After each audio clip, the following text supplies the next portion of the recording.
Good evening, one and all. It is Sunday, it's the end of the week, and it's time that we jump into some more good old Warframe. Welcome in everyone, hope you're doing well where you are around the world today. I'm already getting an inbox message from Zomtronic, but we'll get to that in just a second.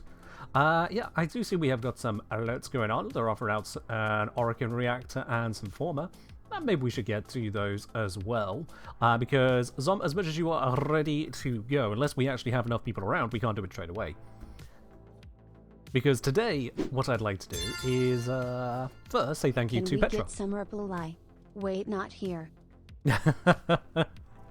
Petra, thank you very much for the 23-month resub. In fact, you know what? I think that is reasonable enough to request an apple.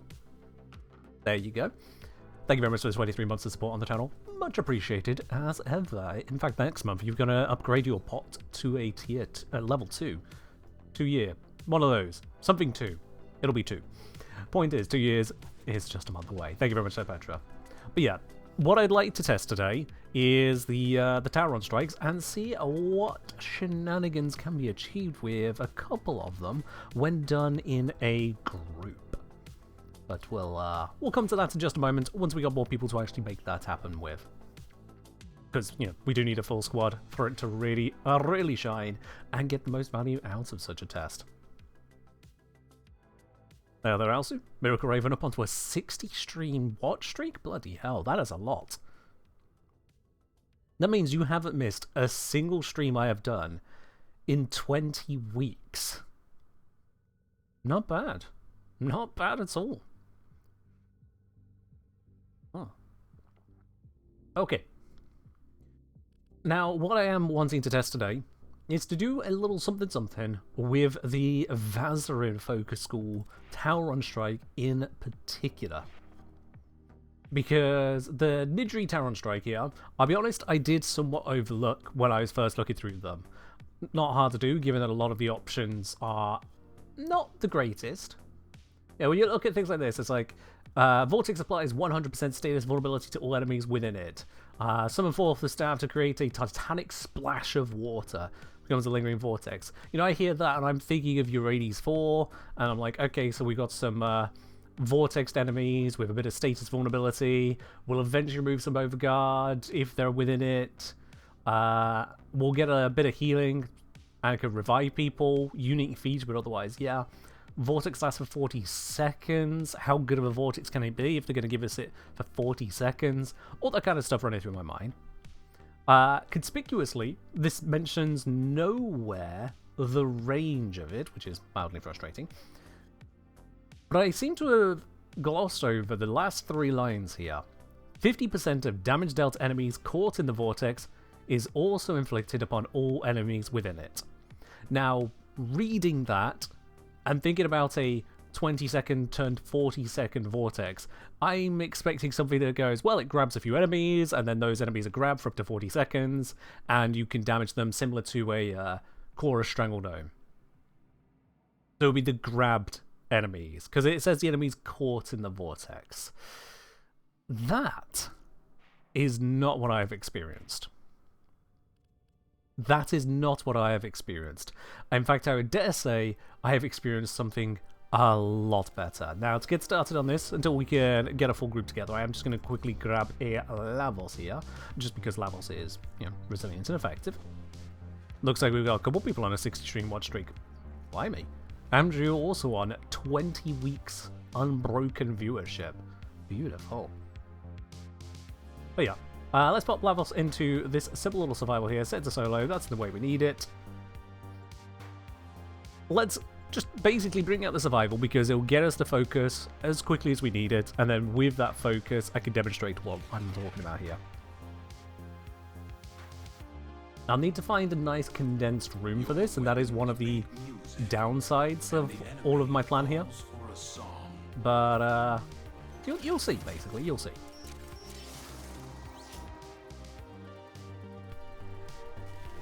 Alright, we are good to get going. So, for the first 3 minutes, it is just going to be Ken shoot stuff until it dies. Or maybe I can melee stuff till it dies. Let's go for melee stuff till it dies, why not?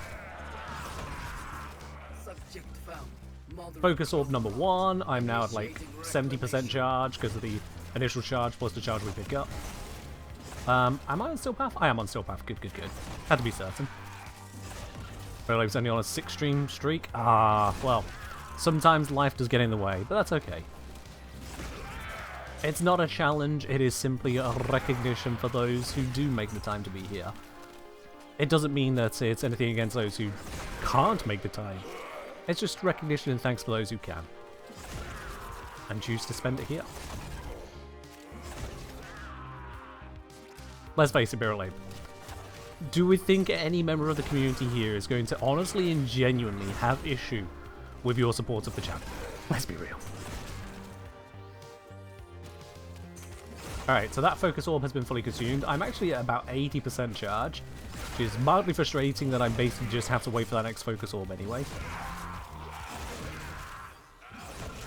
But it's fine. That next Focus Orb should only be a, what, like 30 seconds away now? Now, this isn't actually a good room for this, so let me try and get the enemies to focus up into this room. Focus. They are. Let's just get the enemies to make their way down into here. This is where I want them. I'm going to stop using for the moment. Grab that, we're actually full charged, and yep, we're getting enemies to gather up. So let's do it here. I'm going to do it right on this spot.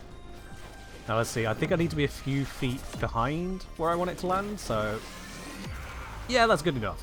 Okay, so we've done some damage there, these enemies have died, that's all cool. You'll notice as these new enemies are coming in, they're not even being slightly affected. This vortex ain't doing shit. And they're all dead.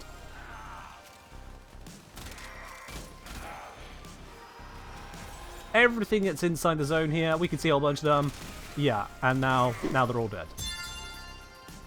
So what this is doing is, unironically, casting Collective Curse in this entire AoE. A constant Collective Curse in this entire AoE. It has now run out, which is fine, it's going to run out. We'll just have to cast up a new one. Plasma Storm, V811 Variety, thank you very much for resubbing that up onto 5 months. Much appreciated. And I hope you're doing well today as well. Now you'll notice mine's run out, and it's going to be a while until I can cast a new one, because I need another Focus Orb or 2 to spawn. I might be able to get it in 1 Focus Orb, let's find out.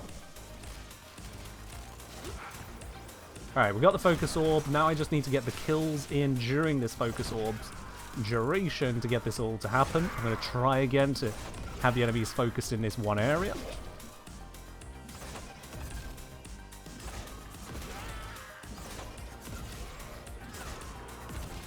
As much as I am running Q in here, I'm not running a full mecha set, so I'm not getting those benefits either. But it's fine. I don't want things really that far away from me. I want them dying close enough so that they continuously come in on this area. 10 seconds left on this Focus Orb. Can I get full charge? Or am I going to be left like a % away? There we go, just about full charged it. Okay, let's use it in here. Not the best area, but let's do this. There we go, you see a splash happens. Some enemies do get grouped, but then the rest are like, lol, whatever, noob. And then they all die to Collective Curse. Especially if I focus on a Xmas unit. You have a look at the minimap. Okay, I'm going to let more enemies come into this zone. That Xmas is in it. And the minimap just wipes. And so I could just kind of hide in a corner to encourage more of them to come bumbling in. And you see the damage output. It takes a while for more enemies to enter because it just wipes that many of them in such a small area so quickly. It goes through walls. It goes through basically every terrain. It doesn't care about armor. It's a 40-second duration, Kylo. And so if you have a team of 4 people doing that, that's 4 40-second durations. That is over 2.5 minutes. And it doesn't take 2.5 minutes to charge. If you've got the appropriate setup to charge quickly. Which I have. So perhaps you see where I am going with this. Perhaps you see my consideration as to how can we get the most out of this, because from a game balance perspective, DE probably thought this through, at least I hope they have, thought this through as to, okay, what's the maximum someone can do with this? How can they break the game with this? What is the most power we can let a dedicated group have? And that is the limit by which we need to take it then. So that is why I'm calling for a group of people. We need 3 others, on top of myself, 3 others who have VAZARIN Focus School, with the Tauron Strike, with it fully upgraded for that maximum duration at the very least. The rest of the upgrades don't really matter, but max duration does.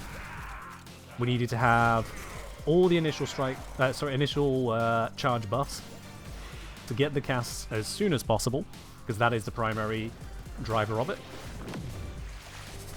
And all the focus lenses everywhere to get the maximum charge from the focus orbs.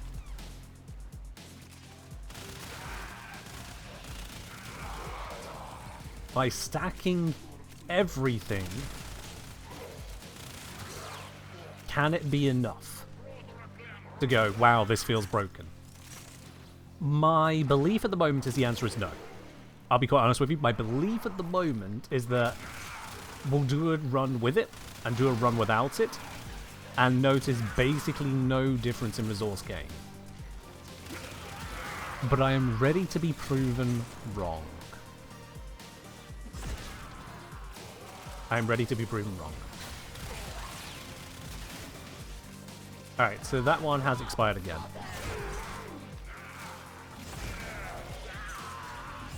Ranks are just a spread, not duration. Zom, not sure what you're saying there. Ranks of what are the what? Because if you're referencing the duration of the Tauron Strike, yes, it straight up has an upgrade stake from 20 to 40 seconds.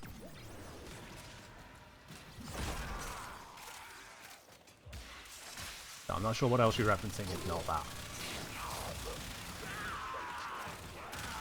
What's the mission routines run for the test? I think, honestly, going for a good old Circulus on Lua. Why not? It's a mission a lot of people will both need to and want to farm, so why not go with that one? A little bit shy of the full charge here. 13 seconds left on the Convergence Orb. Focusing the Xmas because they're high affinity. I don't know if it's affinity based or something else, but I feel like it's affinity based. Nope. It just finished, so I'm going to need like 10,000 more kills.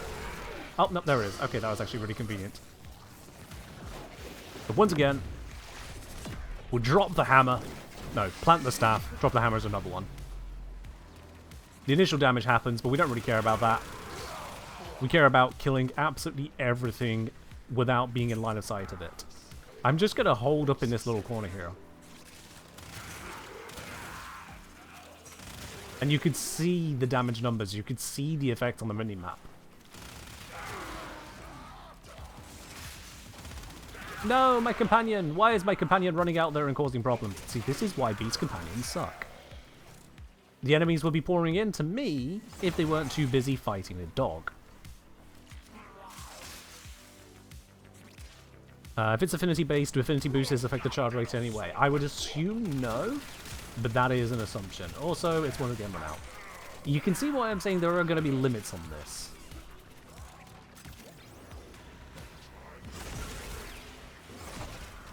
I'm going to take this to 10 minutes just so we can have a reference point of a solo run of a mission here. Not sure if it's going to be something, but yeah. It's skill-based Tauron charge. Is it every kill is equal? And are we 100% certain of that fact, Kylo? The high affinity Xmas don't have an increased value.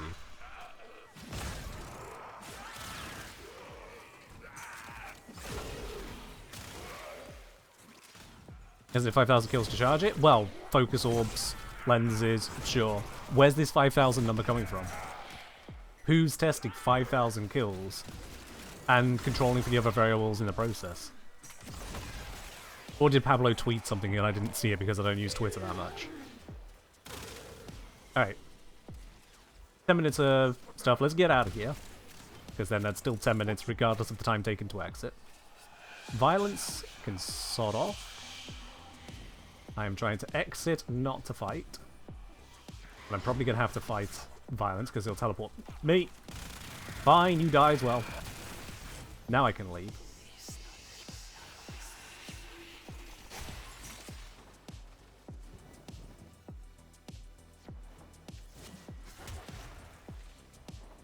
See, the problem with testing this thing is that, first of all, it takes so long to get the goddamn Tauron strike.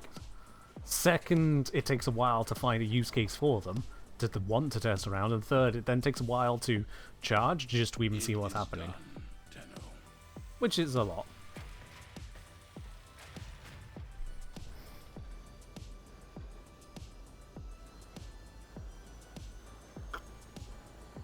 Now, from Horizon's comment, this is basically what I want to solve. Yeah, I'm the guy who solves practical problems. Horizon's saying I have no means to test this as I don't have the motivation for the grind. If this is powerful enough, I might grind for it. And yeah. This is a fundamental issue with getting the Tauron strikes.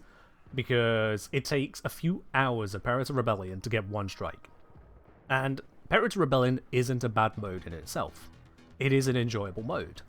A few hours shouldn't be an issue. I mean, as others have stated, it is an account-wide buff of sorts that you have access to forever of sorts once unlocked.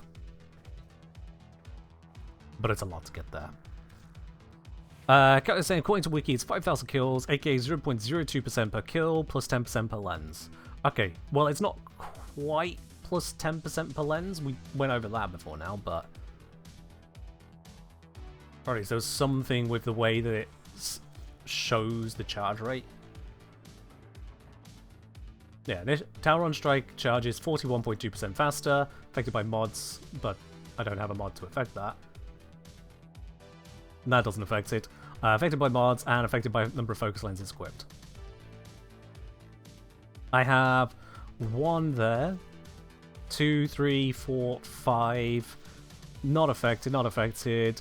Don't know if that one was affected. But I do remember that K-Drive affected it.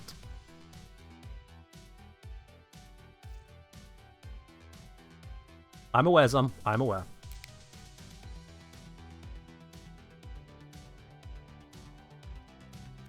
Because yeah, let me have a look at this again. It says a 41.2% faster charge. Well, here's the thing. If I do 1.1 to the power of even 4, I get 46.41% faster. Power of 3, it's 33.1. So, it's neither of those two numbers. Did I write this down somewhere? Or did I only do the math on stream and then delete it? Knowing me, I probably did that because I was so frustrated with it. Let me see, any notepads on the desktop? Nope, nope, nope, nope, nope, nope. Those are all different things. Bollocks. A-Drive affects it? Yes. I do remember that from testing and trying to figure out the mathematics of it. Oh, it was some really stupid result I got in the end. It took a while to figure out exactly what it was.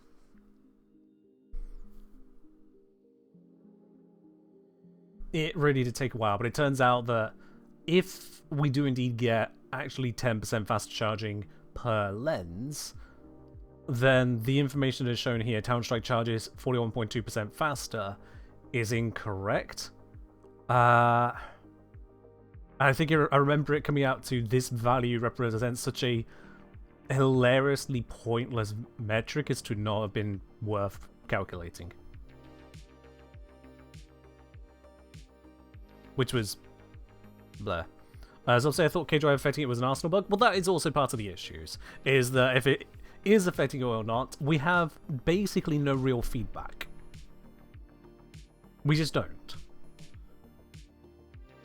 Let's have a look. Kylo's referencing a wiki page of information on it. If I just go Tauron Strike, So, picking up a Convergence Orb provides 20% charge and multiplies all charge gained by 5% whilst active. Each enemy kill within ally affinity range provides 0.02% charge Tauron Strike.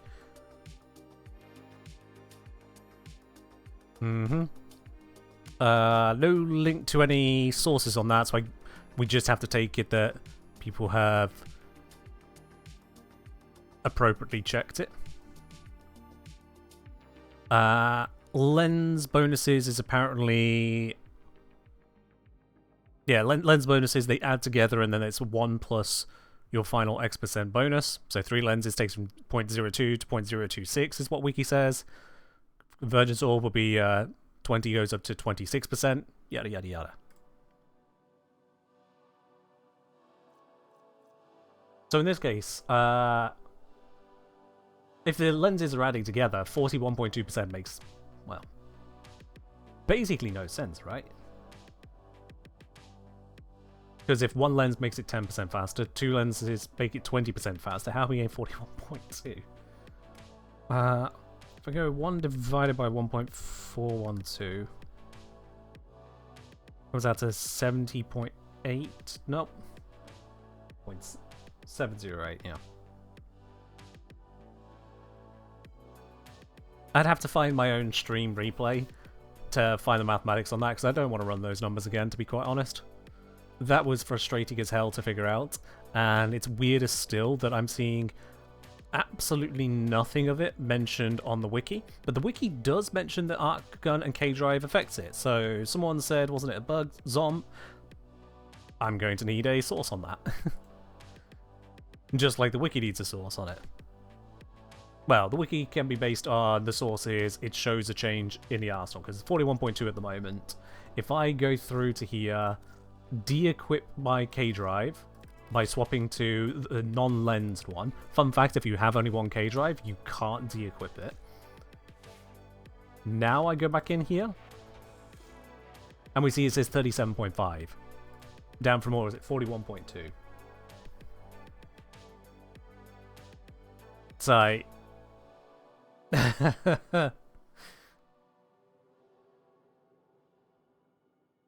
yeah, go figure on that, hey? Go figure on that. Did I leave it in my spreadsheets? Oh god, this is going to be so far back, potentially. Let's see. So, okay, all the way back to the release. That is... updates, Altanox, Bulwark, untitled spreadsheet. Let's open it and have a look.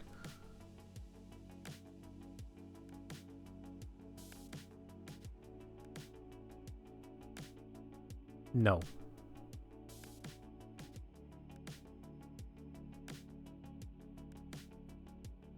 Whatever I'm looking at there, that's not what I was looking for. No, no, no. Arbitrary is testing it. Arbitrary has been very consistent with their tests. So there is room for verification there. But yeah. Okay. So the question is right now, rather than dealing with charge rates and issues of application and whatnot, because quite frankly that is its own hell, let's see if we can find the value. And I don't mean the value as in the number, I mean the value as in the worth to us. We may have enough people here now to attempt this. So what I'm looking for are 3 people in total to join me. You need to have the VAZARIN Tauron strike, and you need to have increased it to its 40-second duration. Everything else basically doesn't matter. Like, if you've not maxed out Deathless Currents, I don't care. You've not maxed out or even unlocked Rift Waters and Eroding Rapids, I don't care. Swelling Deluge to max for the 40-second duration on it, along with this to max for the 50% damage share. I think it's that one that goes up with it. VAZARIN, Nitri, Tauron Strike, yeah, that one to make it 50% damage share. So long as you've done those 2 bits, you're welcome to join the squad. Other than that, what I would like is for people to volunteer to be bringing either a Nova, Necros, or Korra. We need 1 Korra, 1 Nova, 2 Necros. Those are the core components we're looking for here. The reason for those 4 frames... let's stop with that, thank you. The reason for those 4 frames is because then we have 1 to speed up all the enemies running into our kill box, One, to create a dome for general looting purposes, that's what Korra does, and then the 2 Necros to deal with what should be an absurd amount of bodies to desecrate and turn into even more loot. So, standard enough farming setup. It's been the meta for heavy resource farming for a damn good reason. It's very good at it, and there's no way that VAZARIN should do more than what Korra already offers to be worth replacing Korra. So, I figure that should still be the correct squad. We just want to see if VAZARIN takes it further. So if you do want to join in on that, do like Zom's done, send me a message in game, and we can have a go at that. Zom say hi again, only on 40% strike, but better no one joining in that slot. I mean, 40% is good enough, yes. Ellie, you can join as well, excellent. That leaves us one more space available. I see a crisp hollow in chat there. You'll need to send me a message in game if you want to join in on that, please. That is the Engineer, !join if you don't know how to do that.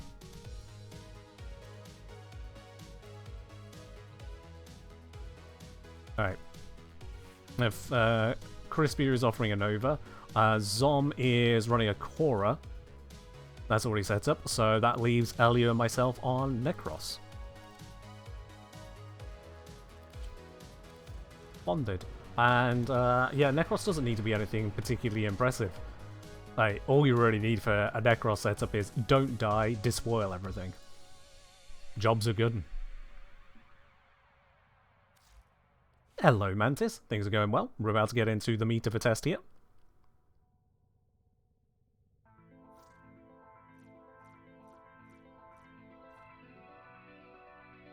We just need our 4th, and there they are. Dr. Crisp Hollow, come on into the squad. Lovely, there we are. So we've got... I can certainly take off loot detect. We do not need loot detect on this. That is part of newbie support. Let me fix that. Also, the Great Caped Goomba. Thank you very much for dropping your Prime here once again up onto 15 months. Much appreciated. Let's go for a Corrosive Projection. Get the extra anti-armor in there. So we have 2 of that. 1 on a Brief Respite. 1 on a Summoner's Wrath. Yeah, should be fine. I don't see any issues with that whatsoever. What are all these shards? Oh. Okay, so that's going to be a chonky electric boost to my primary. I'll take that. I will take that. I am going to be running Huon. As much as Beast Companions annoy me, they are also an increased source of loot, theoretically, 18% more, so I'll roll with that. What's the role of Necros in the min-maxing? Role of Necros is in the loot. So the idea here is to focus on loot comparisons, because let's face it, when it comes to killing a whole bunch of clustered up enemies, you're usually doing that because you want the loot. If you don't need the loot, if you don't want the loot, why do we need to cluster up so many enemies and kill them so quickly? So by and large, that is my estimation. And yeah, that's pretty much the long, short, and all of it. It also should then average out our loot incomes, because we should be expecting to get basically the same kind of results over and over, because we're getting the highest amount of loot per kill. So any highs and lows are just flattened out more. Do you need max initial charge and cast Nidri? So I would recommend that, yes, because we want to be able to cast these in succession. So, showing what I've got for my setup here, Zid and Ashir, which gives us a 18% Tauron Strike initial charge. Impazushol, which gives us 12 plus 2% from each unique school's mod. And then, in terms of the mod choices here, this... Okay, 60% is not possible, but I feel like I haven't got the best of blends here. I'm looking at this. Hold up. Yeah, no.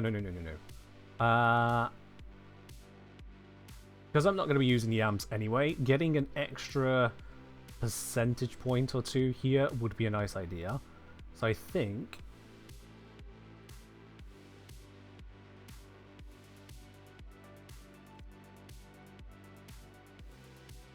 let's take out that one. Yeah, I'm only going to take it down by 1 step or 2 steps. take it 2 steps. Let's actually max this out. 40%. That's as high as we can get it. I don't know why it says an initial charge go from 60 down to 40. 60 is not possible. It is just not possible. Do I have Gore enabled for more drops? That's a fair point. I think we tested that and it was actually relevant. Which is frustrating. So yeah, thank you for the reminder on that. Now, Goomba did suggest Orgaze Necros. Orgaze petrifies enemies. Petrified enemies, I believe, cannot be properly grabbed by Korra's Strangledome, which then works against us for the setup. Because instead we want them running into our kill box, into Korra's Strangledome. Korra's Strangledome grabs them, and that generates the extra loot there. Because the two interfere with each other, it takes Orgaze out of it.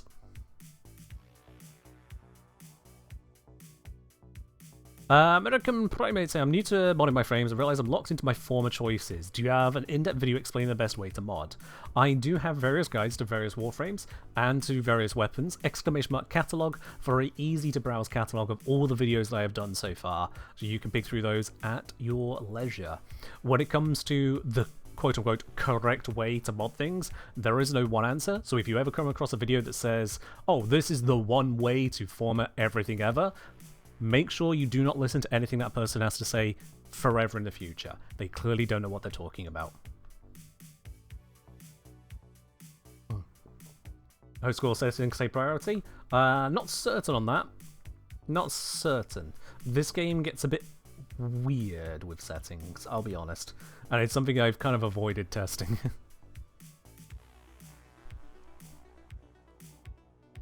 So yeah, just don't really want to dive too hard into that right now. I'm focused more on the VAZARIN side. Right, we have, however, got our squad.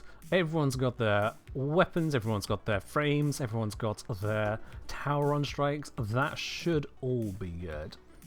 So, having said all of that about Tauron strikes, the very first run we're going to do, 20 minutes, to give it plenty of time, 20 minutes, 0 Tauron strikes. I want to be very clear about that. First run through, 0 Tauron strikes. This is our control test. We're acting like Tauron strikes weren't added to the game for this first mission. If you cast one, you're banned. I won't go that far, but yeah. And we're going to do it non-Omnia Fisher, just so we get base, simple mission, much more controlled situation. 20 minutes of that. And we want to see what loot we all generate for each of us. Farming as much as we can, basically. Now, I'm very aware that a single mission 20 minutes followed by a single mission 20 minutes is not a perfect test. Warframe uses a tile set system of randomly generated missions, random combinations of those tiles. Those tiles have a significant effect on these results. And that is not something I can control for, it's only something that I can take out through averaging. But at the very least, if we can find a good room to set up in, we can try and use that room twice, and then we'll be good. Okay, so let's go find a good setup room. To be honest, we could just use this room. Let's just use this room. We are going to set up here. This is the room. Because we don't have loads of weird stuff spawning that way or that way, we're mostly controlling it to this one location. So Nova's job is to make everything get here quicker. Korra's job is to make everything die. Necros's, we just kind of stand here and look pretty.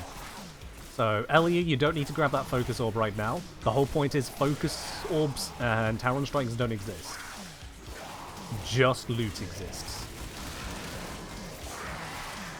Just loot. Also, yes, my Necros brings invisibility.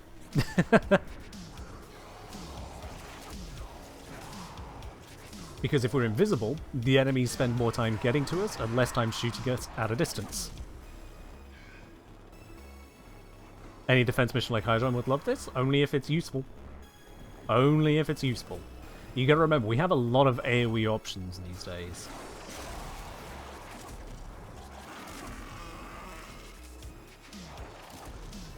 We have a lot. Yeah. Now, this is going to be a relatively yawn-worthy 20 minutes. I'm going to be quite honest. When it comes to resource farming, it is boring. Is my honest opinion on it. If you sit still just a second, I can hit you with that, and then you can safely grab loot. You can safely grab loot. You can say... Oh, I missed you. You can safely grab loot. Yeah, if I make people invisible, you could just run in and grab it.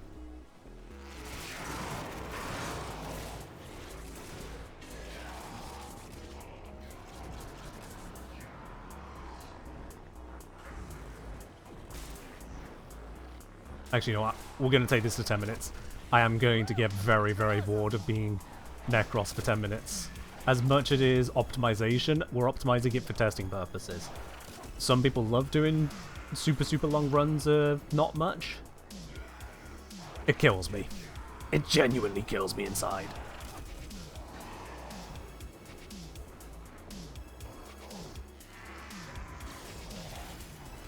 Need some more of that energy. Yoink. The clone from Duplex Bond may distract enemies. It may. I'm just going to suffer that fact. The unfortunate reality is that hyper-specialized testing is... It creates scenarios which, whilst it appears to test stuff to absolute min-max, it also creates situations that almost no players will actually interact with. And we don't want that. Come on, I already get complaints on the longest frames to farm guide where people are like, oh, this is based on people having perfect game knowledge. No. No, it's not. Knowing that to go from room to boss, shoot boss, leave makes it fast does not constitute perfect fucking game knowledge. Yeah. Do I have a Gore Melee mod equipped? I'm not even doing the killing.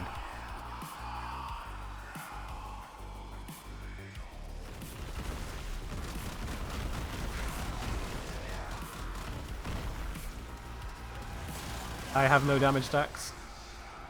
There we go.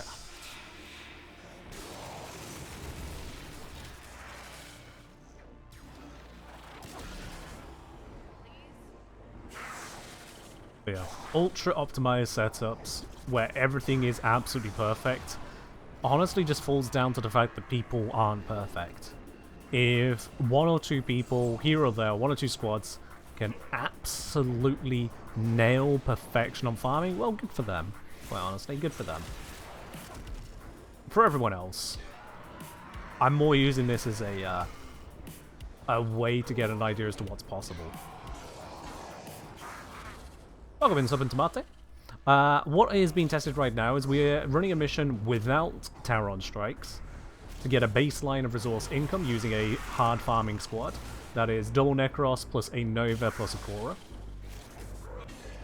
And then once we've done 10 minutes of that, we'll redo this mission with Tauron strikes to see if we can get more out of it. That is the entire idea.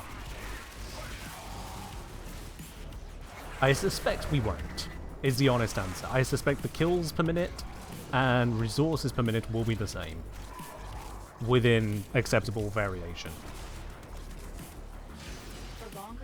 Yep, big old spawn of stuff. Now, because we're all together, they all spawn right on top of us. So that is nice.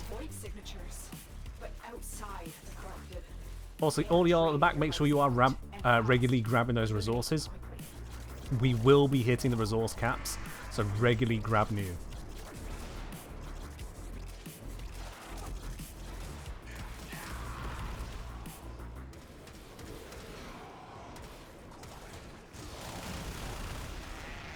Also, so you don't get AFK timed out, because every single one of us is only casting abilities, really. Abilities do not prevent AFK timeouts.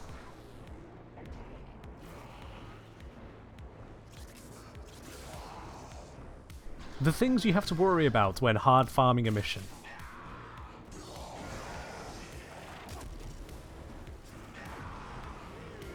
I did see your message on that, Ellie, yeah.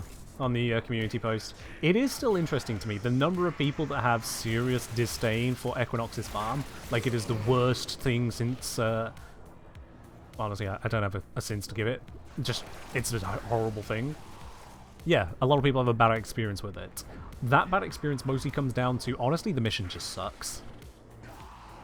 If I'm quite honest about it, the mission just sucks, and the only reason it stands out compared to the other boss fights that also similarly suck, in fact, some suck even worse, is because you have to go back more times. It's not about the length of it, it's about just how boring it is. Carried pretty much entirely by the voice work. The idea is that Tauron Strikes could potentially be more KPM, therefore more loot. That's the idea, yeah. If we could use a Tauron Strike, chained Tauron Strikes, hence the dedicated squad here, to increase our KPM in a substantial manner, then people have a reason to use it.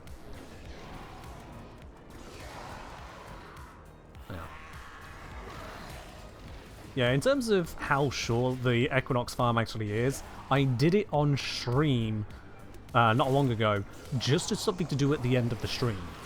It took me 45 minutes. This included plenty of duplicates, I was just slightly lucky. Zom says they've got a call. Zom, tell them you're busy. You've kind of committed to something that's got another 2.5 minutes left. Tell them to call back in 15 minutes. You'll be done then. It's a Sunday.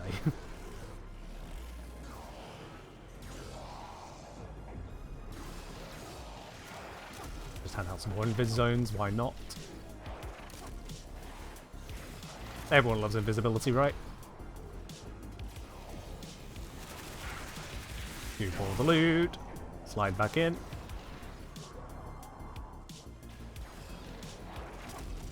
But yeah, each run of the Equinox fight takes under 3 minutes if you're actively trying to do it quickly.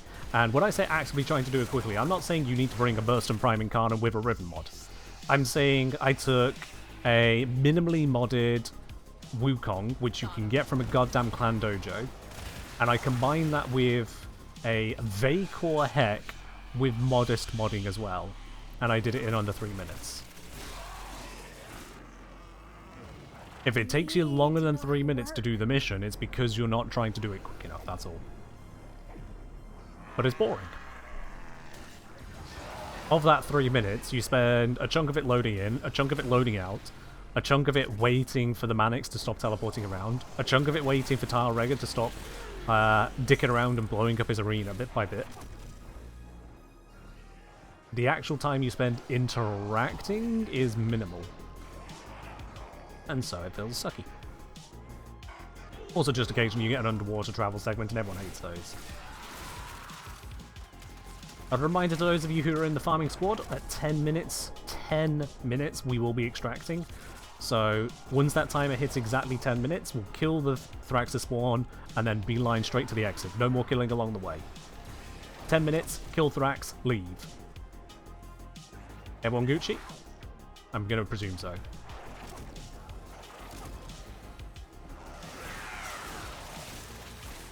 Yes, Apia. It does take longer than 15 runs on average to get a full set of Equinox. Absolutely. You don't have an extract marker? Okay, when we're extracting, we go towards where the enemies are and left. You'll see where we sprint to. Alright, 4 seconds. Everyone group up. Blow up the Thrax. We're all grouped up, so it should be nice and quick.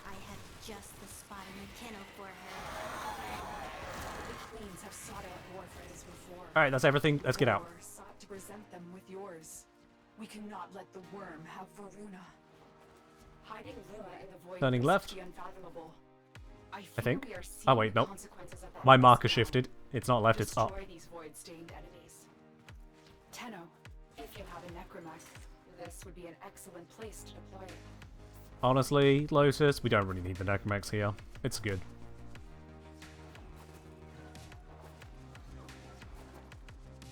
This is a long extract. Although I suppose we did farm the starting room. There we go. Ooh, 50-second extract.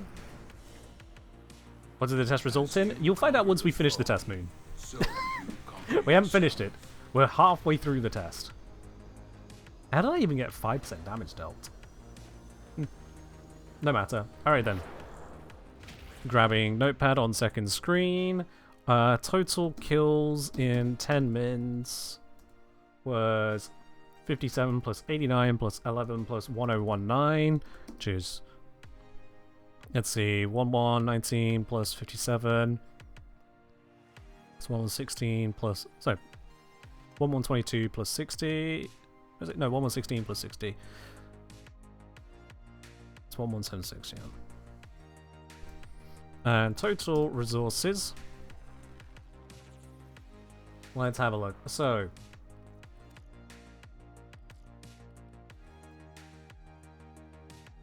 we can go by total pickup count. Wow.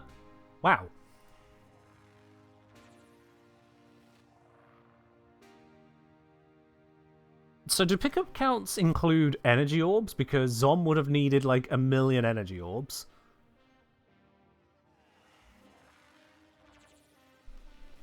Let's go with,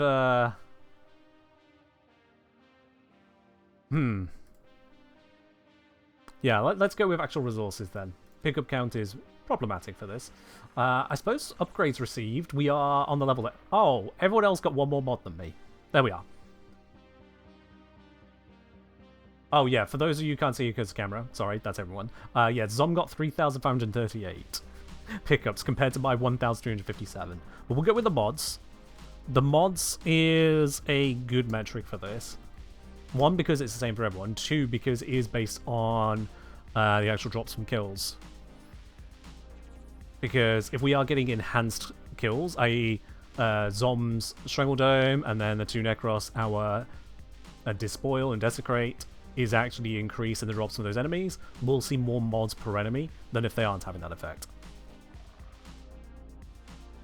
So yeah.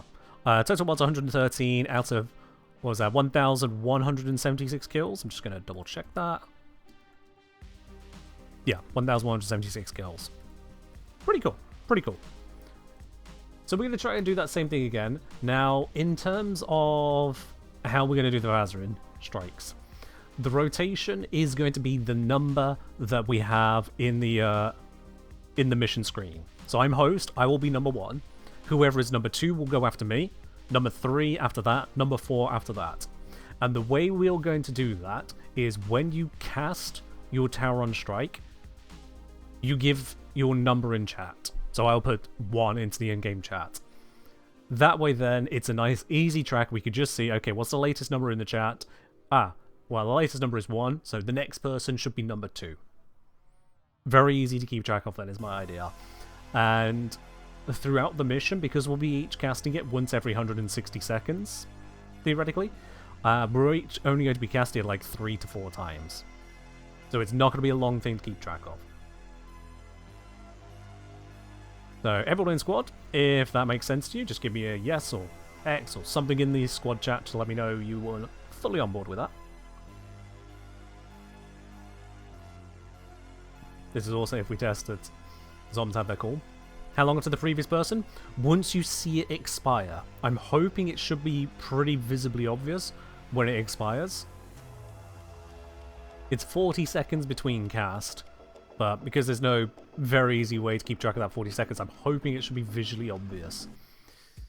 Because I'll be casting first, each of you should be able to see where I cast it and what the residual visual effect is to relate to. And then once you guys do it, I'll learn what it looks like.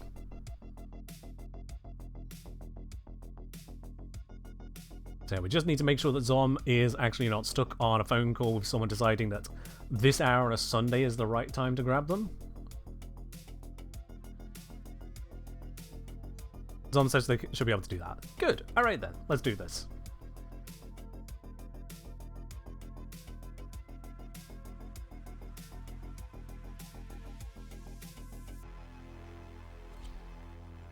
We're going to see if chaining this effect is useful to our loot rate and kill rate.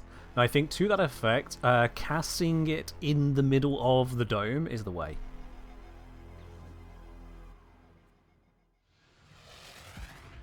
So whenever you're casting a VAZARIN Tauron Strike, just try and do it in the middle of Stranglebone. Have we got the same room as last time? We have not. To try and make this as good as possible, because we basically farmed a starter room, let's see if we can get that same starter room.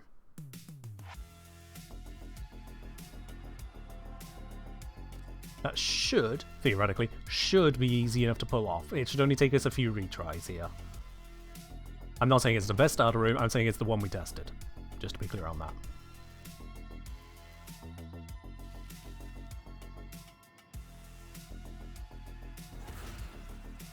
God, I hope we get some good results out of this, to be honest. Yep, this is the room. Sweet. That's all cleared out. We hack that. We set up over here, just like before. We're on location. Alright then, so again, everyone's set up here just like before, except now when a focus orb pops up, we hunt the fuck out of those focus orbs. Like that one right there. Take note of your player numbers. I am player 1, Crisp, you are player 2, Zom, you are player 3, Ellie, you are player 4. That is the order of casting. Alright. Everyone should have already grabbed the focus orb and come back, so we should be all just waiting for the enemies to roll in all the time. Now, it looks like we have got spawns coming in from that side this time, so we are going to have impacted results there. Nothing we can really do to fix that. We don't get to control the seed of the game.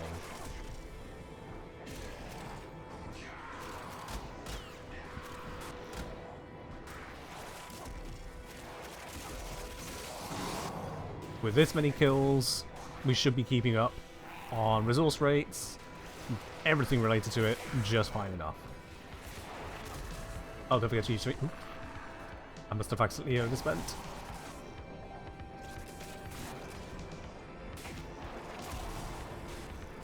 Or just forgotten it entirely, I don't know. Do we have Zanuka Hunter Beacons? That's not our focus today.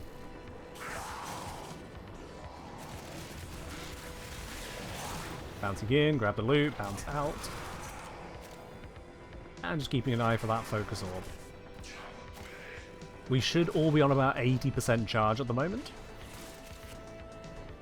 Should being the operative word.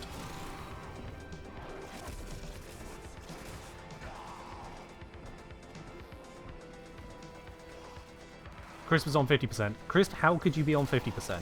Your initial charge should already be 38%. Maybe even 40%. And then you pick up the focus orb, which should put you on a whole chunk more than that. Minimum 20%. Elliot also slightly above half. Did y'all actually have your initial charge? Alright, grabbing the focus orb. Well, that's concerning. Okay, well, I can cast my one. I guess we could at least get started with it. Zom, we need your domes over here.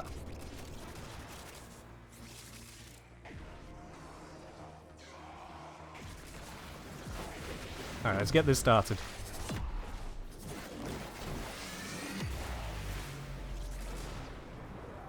Okay, so the first of these zones is now set up. We'll see how much of an effect that really has.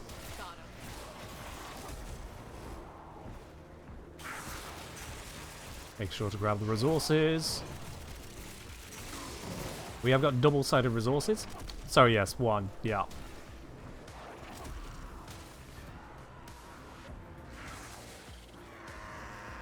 You should be able to see that. If there's any issues seeing that, that's right in the doorway, let me know.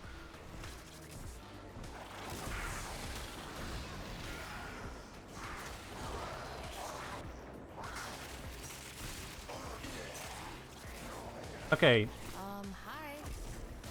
Mine is down now. We can see that it has ended. But because we've not got another focus orb yet, the others aren't fully charged as a result of whatever bug that is, DE.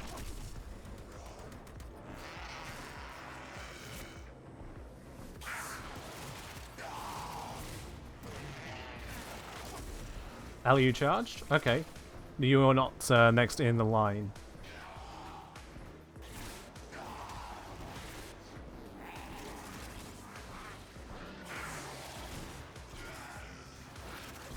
I'm not entirely sure how you would be charged yet, if you were at 50% a moment ago.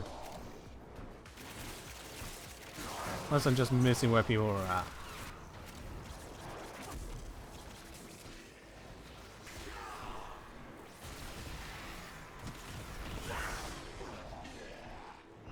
Come on, focus orb, where are you? Need crisp to activate.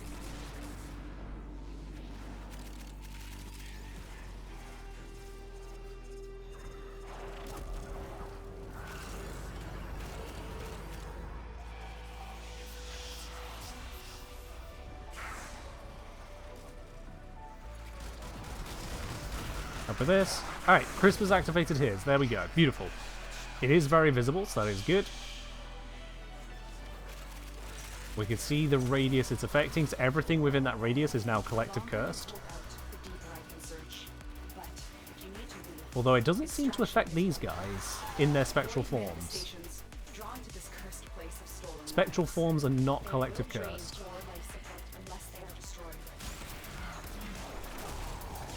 And because this one did not get chased down, it managed to pull off an attack. There we go, right then.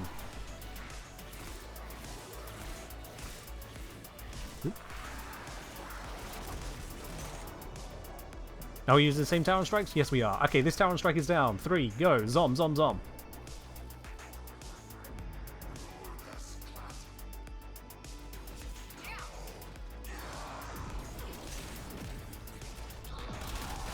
Zom.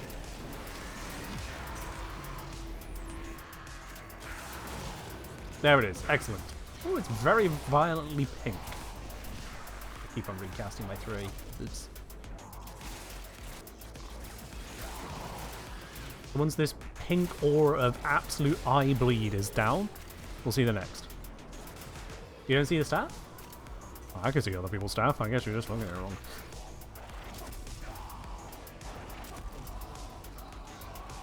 You're not sure you see zombs at all. Ellie, you might be colorblind.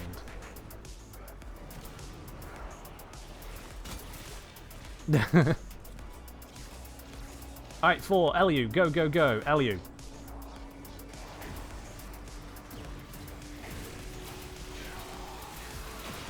Oh, I think I hear it. Yep, there it is. Eliu is deploying. It is a violently white one. I'm not going to say before for them. I should be grabbing resources. Aha, focus orb. I need that. Got it. So because I've got that focus orb, I should hit full charge momentarily. There we go. So as soon as I see that vanish, I can cast my own.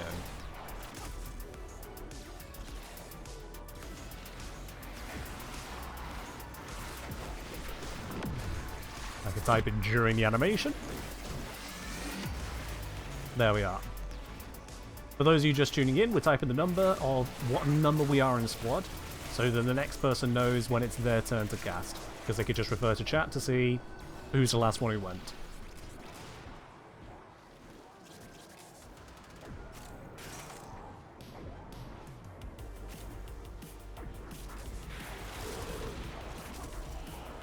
And yes, I am otherwise just kind of being the coordinator of the squad, using Necros's Desecrate and Ivara's Quiver. It is a huge contribution, I know. Alright, my staff is down. Crisp. Definitely should be able of getting a charge in that time. Right?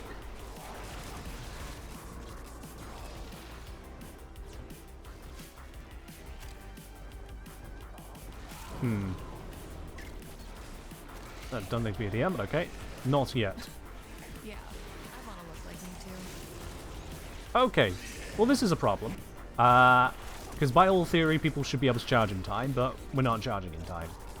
So that needs looking into. That is going to sour our test a bit. But we have had it active for a lot of the uptime of the mission. I think it's so many hit points. Nope. Focus orb is generated.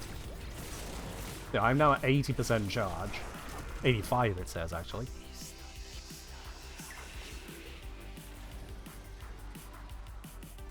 That was once again private chat, not squad chat. The 2 has been deployed. You have no life. And with that, because 2 has now been deployed and we are close enough to end a mission, that's going to be the last one. Almost certainly. I don't like how I feel a little bit crazier without you in my team.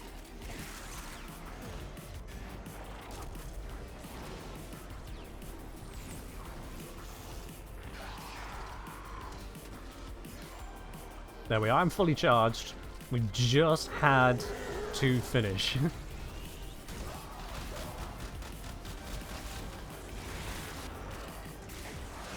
treasures of the Ori. Alright, clear these things out. Reduce them later.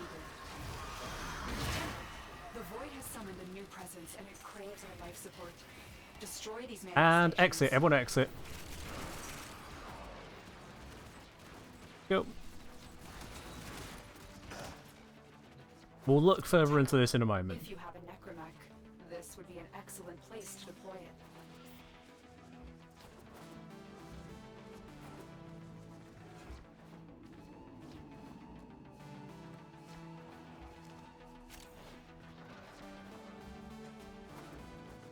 It could be a case of non-synchronized focus orbs. You're very right, Mirrorlade.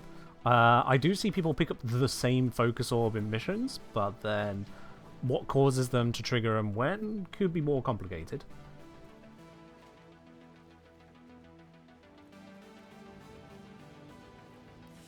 Alright, we're extracting out. Let's see what we got there with a imperfect run. Total kills, we got 43 plus 150 plus 14 plus 1080, which this time equals 1287. 1287. So that is an increase in the number of kills. Not a very big increase though, but it is an increase of 111. Notable. And then upgrades received down to 106.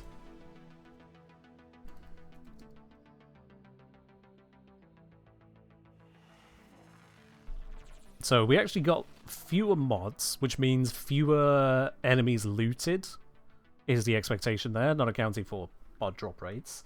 But we did get more enemies killed. That is curious.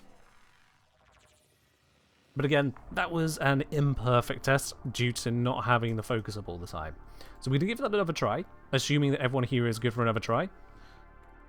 Let me know underline there if you are good for another try. Crisp, LU, and Zomtronic. We're going to go for another try and make sure we're fully focused on keeping all of our focus up as much as possible. Really want to nail this if we can, to get back-to-back effects. Theoretically should be possible. Everyone go operator at the start as well? Yeah. We just need confirmation from Zom. Yep, there we go. Okay, we're going to try this again then. Let's see what happens on run 3. Now, if it turns out that this is too difficult to keep up 100% with 40 seconds on this, the other focus schools with lower durations have no chance.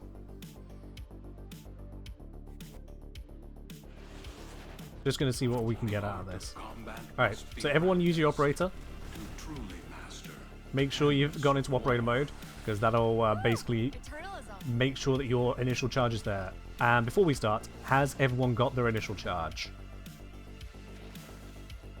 You should be at about 40% charge, based on whatever your modding is. Yes, Crisp has their charge. Good. Zom's ready, so I'm going to take that as a good. Below half, yeah. Alright, let's do this. The Orican Neural Sentry is Um, attempting to purge this isn't the same room. Stand by for life I realize now. It sullies the test. It sullies the test. We need it to be the same room.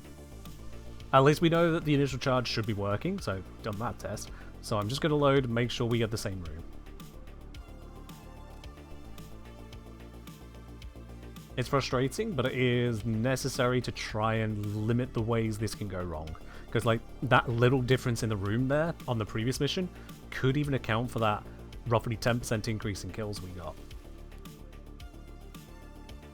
It's hard to say. This is the same one we got on the previous run, which we don't want. We want it to be the same as the test runs.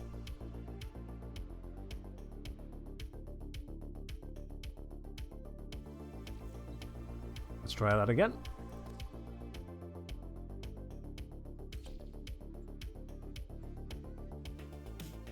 The things we do for science.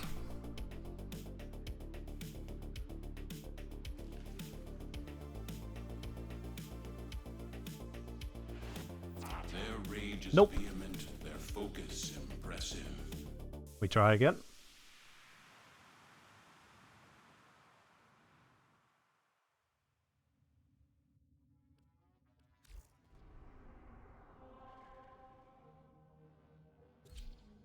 Here we go.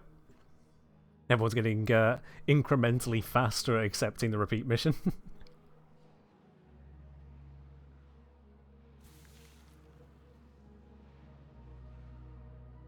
Our science is constrained only by loading times.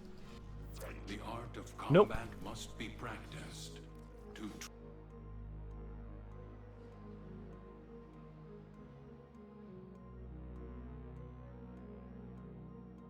Repeat mission. Readying up. Everyone ticks. In we go again. I'm reminded of someone who said they didn't want to join in on any streams or any testing because they didn't want their profile to have a load of missions failed on it for aborting the mission for testing. Aha, here we go. This is the one. Again, operator check. Operator check. Have you got your initial charge? Hardcore science really is the same thing as magic. We got yes, yes, and no?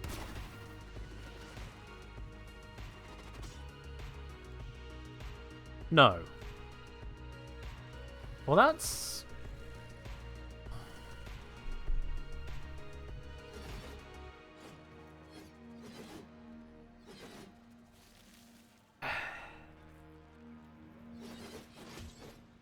It might be on a bit of a delay. It shouldn't be on any kind of delay. You should just have it. Have you switched operator and back?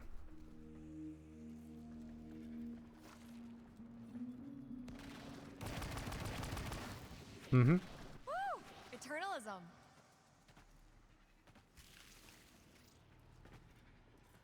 And now? Still? Alright, that's gonna mess it up. We leave and retry. Simple as that, really. We want the test to be as close to perfection as we can get it on this one. So, we just have to go again.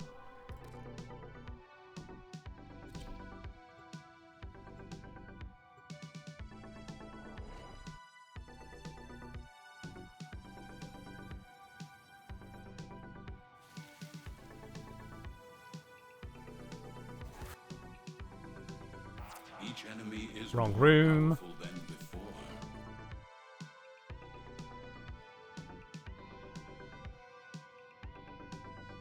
So this is going to be fun. Not only are we trying to get a particular mission start, but now it's a particular mission start with none of 4 people in a squad experiencing the bug.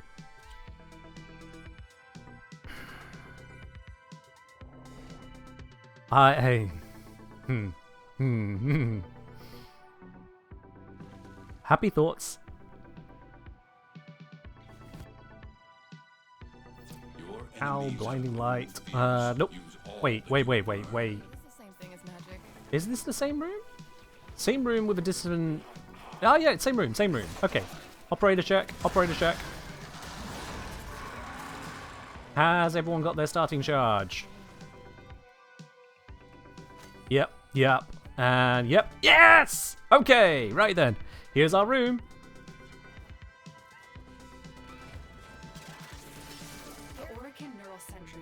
Necros activating. Invis activating. Enemies might want to start spawning from the other side this time, but we'll just fight against it. Focus orb spotted. Grabbing.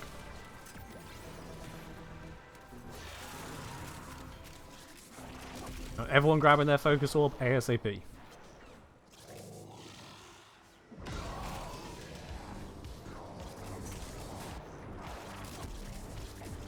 Okay.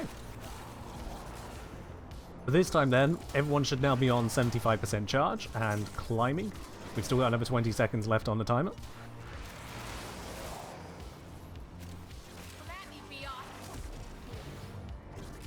We can say biatch, can we?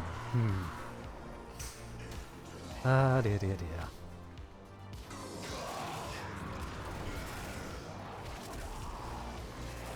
The sensibilities of a genocide simulator kind of game doesn't want to say a mean word. Never ceases to amuse me.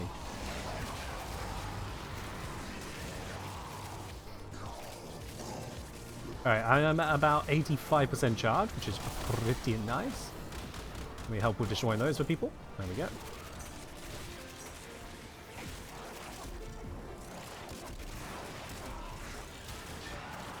I have black energy color on this Necros, which means that I can't actually see where my invisibility bubbles are. I just know we've got them.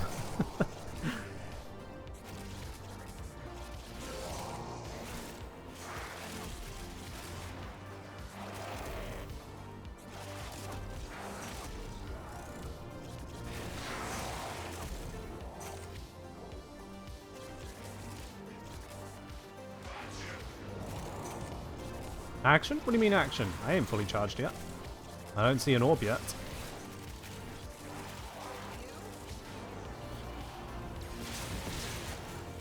Now Chris is just saying random stuff in the chat.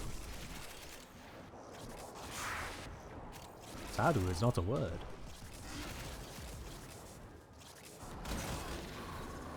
Oh, focus orb. Yes!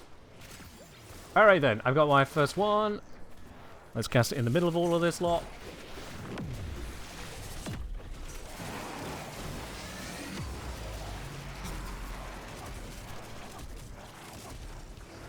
There we go. So that is creating an AoE all the way around here.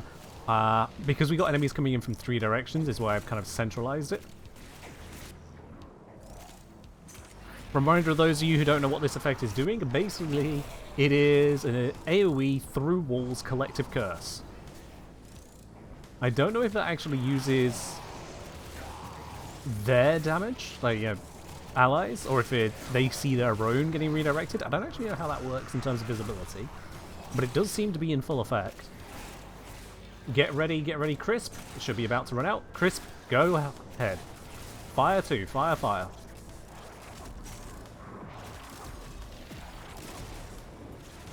Two has been activated, 2 is placed.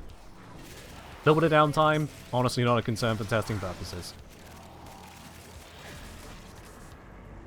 Now with that, 2 is active, I'm already on like 60% charge. Which granted is only 20% up from baseline.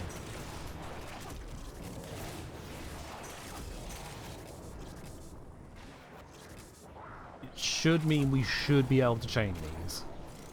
Because 1 focus orb is all I need and I'll be full charge again. And we should have both Zom and Eliud ready to go because they're on full charge. Should be coming close to the end of this. Get ready. Zom, Zom, Zom. You're up. Zom is casting. Zom is active. Wonderful. Waiting for that next focus orb to come through.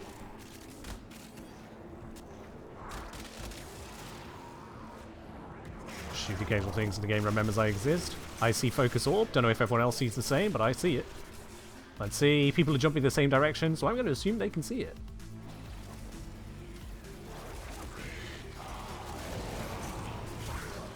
Getting ready on 4. Getting ready on 4. Elliot. Should be in just a moment. Violence nullifying a lot of effects. We're just going to need to take violence out now. There we go. Everyone re-up your abilities. Re-up your abilities. LU on 4. Beautiful, beautiful, beautiful. Blindingly beautiful.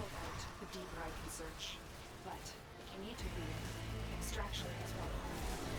Hiding Nice, quick cleanup. Love to see it. Love to see it. I fear we are seeing the consequences of that risk now. Destroy these void-stained enemies. Okay, so I'm ready on full charge, and we've got 4 active at the moment. That is great. We should be able to chain these. Not the weirdest thing I've ever barfed up.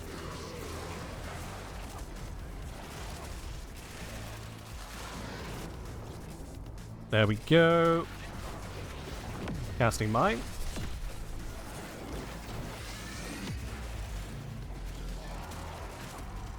One is in effect.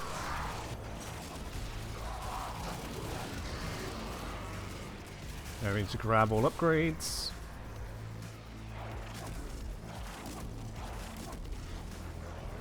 What I even use in the other operator focus core bits and pieces is just this at the moment, which is cool.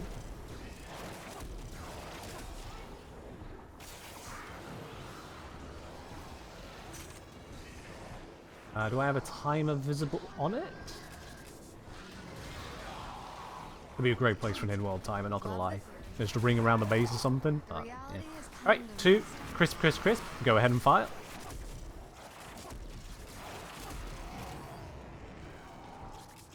%. What? No! Is anyone ready to fire? Calling any in squad. Anyone ready to fire? No on LU. It's got to be a no on Zom as well. Zom is on 95. Crisp, have you missed a focus orb somewhere? Or maybe you're not using enough lenses. Damn. What on earth is going on here? This is Lua, not Earth. But also a failed attempt at testing, as maybe not everyone has the buffs earlier required. Focus orb is up. Okay, so Crisp, you should be good to go now. Hopefully, surely. There we go. Alright.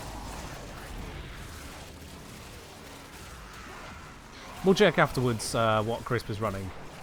Because if Crisp has got all the buffs, then it shows that this is not viable for full uptime. Which would be sad. We're literally coordinating a squad as best as possible. Yeah, it's the kind of thing you'd expect to hit full uptime on a theoretically full uptime ability.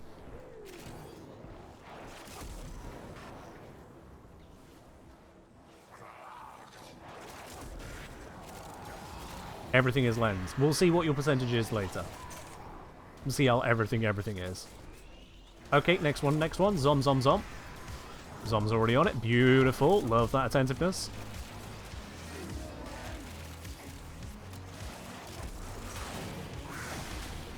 Three is cast.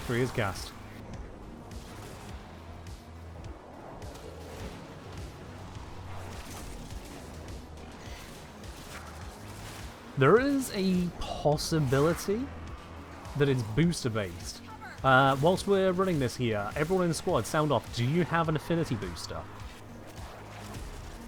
I really hope that's not the effect. I really hope that's not the effect. But does everyone here have an affinity booster or not? Zom's saying no. Okay, Zom's not been struggling to cast. LU's not got one either. Fair enough then. And Crisp has got one and was struggling to follow up on myself. Okay. Looks like this is down. 444. LU, 4-4.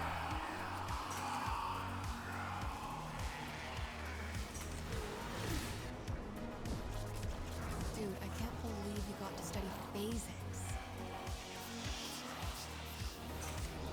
And in fairness, I'm not fully charged. Oh wait, there's a focus orb. picking up a focus orb at 99% charge. It sucks. It's a 2 times affinity weekend. Yes, however, that multiplies with an affinity booster. So if that were to have an effect, we'd see an effect multiplied again.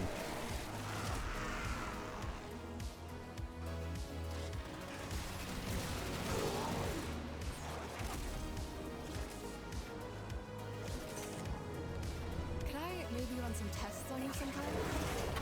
Huh. What a voice line, given what we're doing.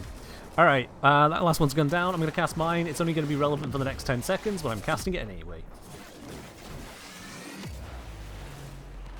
If we had a visible timer, we could back-to-back number. Yeah. Grenier and Corvus came here in search of treasure, but only found oblivion. They are trespassers here. You are Alright, not. everyone exit, everyone exit. GG's. The Void has summoned a new presence and Exit, craves exit, our exit. support. Destroy these manifestations.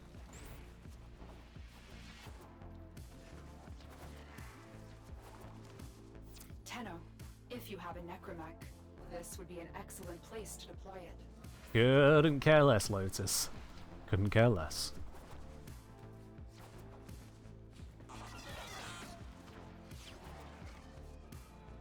Alright. Point to you for getting here first. There we are. They fought well. Good dance. Right. Let's have a look. That kill rate seems higher. So we have 151 from me, 320 from Chris, 1061 from Zom, 74 from Eliu. Which comes out to a total of 1,606. That is a significant increase. Upgrades received, which is mods, I'm seeing the highest number is 147. Which is also substantially higher. So, this is far from a perfect and completed test. However, we can take a breather point. Ellie saying 74 kills for me sounds like a lot, seeing how little attacked enemies. Well, I expect that some of that can come from your Tauron strike. Quite simply. I imagine if it is your Tauron strike doing the kills, you should be credited for it. Is the theory. Now, why Crisp ends up with 320, I end up with 151, but I cast more than Crisp. That's going to be down to, I guess, placement, timings, Zom's dome placement in comparison. It's really, really hard to compare these bits and pieces. Molecular Prime Explosions, there is also that. I wouldn't expect that to get too many kills at this level, but you never know. Let's see. So mods per kill on the initial run was 0.096. I'm just going to go multiply that by 1,000. It was 96 mods per 1,000 kills, or per melee. So 96 per 1,000. On the follow-up run, it was... And this, yeah, on the final run we did. Let me see here. 91.53. So a little bit lower. A little bit lower mods per kill. And that is to be expected. That is to be expected because if enemies are dying to the VAZARIN effect, they're less likely to have entered into the grabbing zone of... what do you call it? Strangle Dome, that's it. Less likely to have been grabbed by that. And so it should be a viable metric to say, yeah, it's having an effect. Merely asking, are mod and endo pearls, or just endo, affected by Korra's Dome and Desecrate? Thinking not. Only affects Steel Power for mod drop booster, right? So Korra's Dome and Desecrate, they're not resource boosters. I'm not sure what otherwise you would be getting at there, but they're not resource boosters, Miralabe. They are loot rerolls. So my understanding is it causes the enemy to try again on giving you loot. And so that leads directly to the increase mods, is my understanding. I suppose we can test that in reverse by de-equipping our Necros here and just have Elio and I do absolute butt kiss for a mission.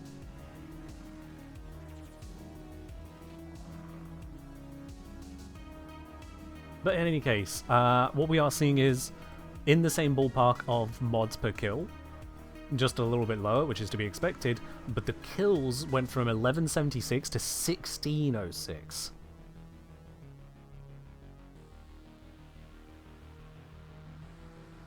Our drop rate, but drop chance multiply. It's more like we're just effectively getting extra kills per kill. That is my understanding as to how it works on that. But again, we can double check. We can double check on that. Just not using the Necros and taking off the Strangle Dome Augment will be the simple test on that. So yeah.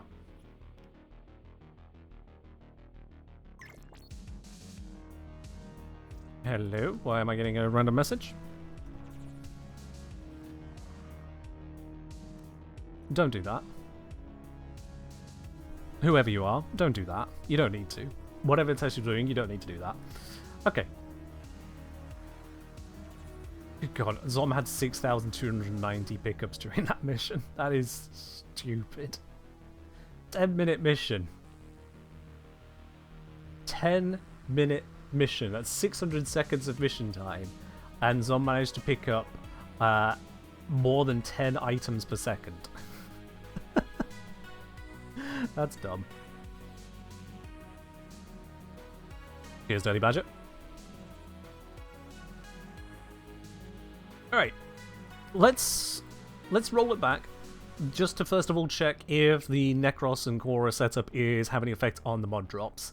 Elio and I are going to switch to non-Necroses, just something to idle with, basically. We cannot change the boosts we're giving to the squad. So it needs to be the same kind of thing there. And Zom, if you could take off the Strangle Dome Augment. Is everyone in the squad okay with doing that kind of a run? Just so we can get an absolute baseline test. This will again be using no Vazarins. So we're taking off the loot bonuses and we're taking off the Tauron strikes to set up an absolute control. Just want to make sure Zom is on board with that as well. Zom's got one more in them? Perfect, yeah. I didn't want to overtax anyone on this because, you know, it's my live stream. Y'all are supposed to enjoy watching, but I really appreciate y'all being around for many tests in a row of the same players, same setups, same approach. Really helps. But yeah, it'll be a good verification. So, yep, you're already ready to go. Switch to Xavier, that's fine. I am going to switch to Ivar, because then I can keep on using Quiver. Just the same as I have been doing. And yeah, honestly, I don't even need to care about what build I've got, although I will switch in the Corrosive Projection to match what I had on the Necros. Everything else is Gucci.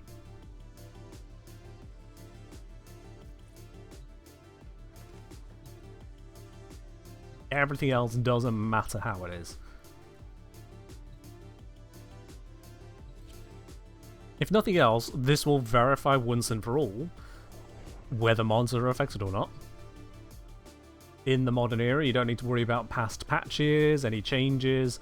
We will either see the same approximate ratio, or we'll see an insanely different one. One of those two things will happen. And you may yet avoid it. Trust in your training. So again, we don't need to use Tauron strikes. We're not worrying about operators. We've got the same room to get started in. Everything is good. To purge you from this place. Stand by for life support. Go ahead, Zom, do your setup.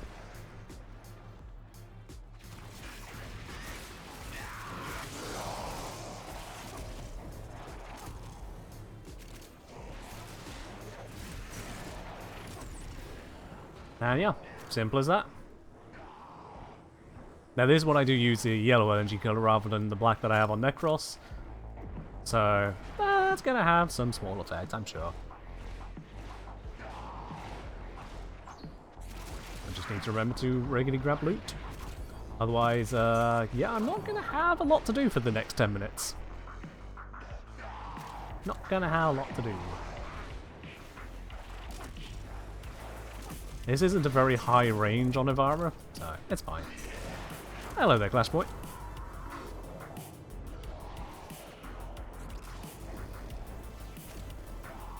So the idea here now, this control test, Zom is just going to kill as many things as Zom is capable of killing, which will be great. We've got Crisp, who'll be bringing them in as quickly as possible all the time, and then Ellie and myself are along for the ride looking pretty. That is the sum of our jobs.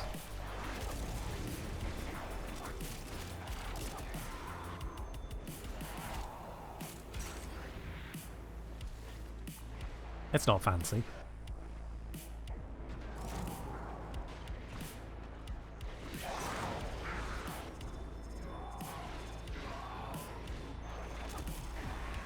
Now, with the lack of Necros, that might affect Zom's energy income.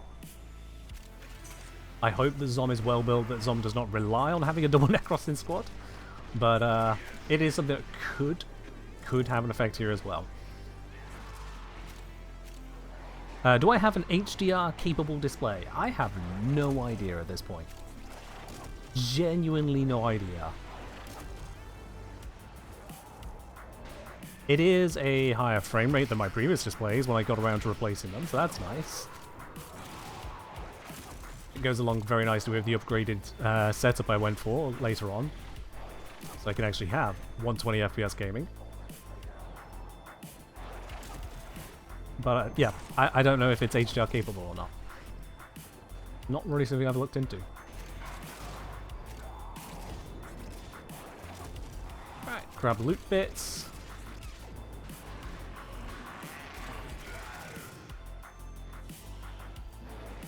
Kill rate is looking about right. That is, I should be getting basically no kills.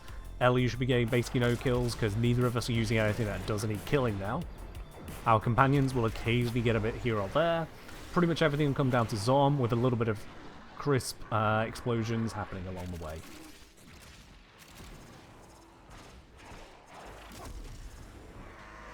Oh, control tests. They really are riveting, aren't they?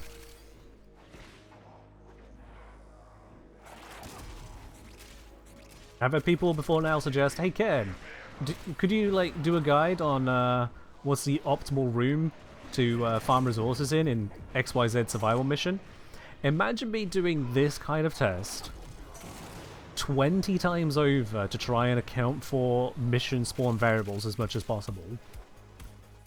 For each possible room in a mission. For each possible mission. To be able to, within any reasonable amount, say, here is the result. Here is the, not vibes-based, but mathematical result. Here is the evidence. Here is what's best. I'd go insane. I'd rather stack shelves at that point. That's not gameplay, that's not research, that's just misery. Because that would be thousands of missions. Just to say, hey, yeah, if you put yourself in a corner, you get stuff. Wow. Yeah, it's something you just kind of have to feel for in this game, is the feel for when you've got a spot where the enemies are constantly rapidly approaching you. So that the kills kind of just happen. Help out with killing Torment here. Oh, Torment ran off into the distance. The longer you hold out, the deeper I can search. But if you need to leave, extraction is ready. These manifestations must not be allowed a foothold on Lua. Let's help get rid of these ones. Destroy them. There we go. Wonderful. Everyone can go back to their regular activities.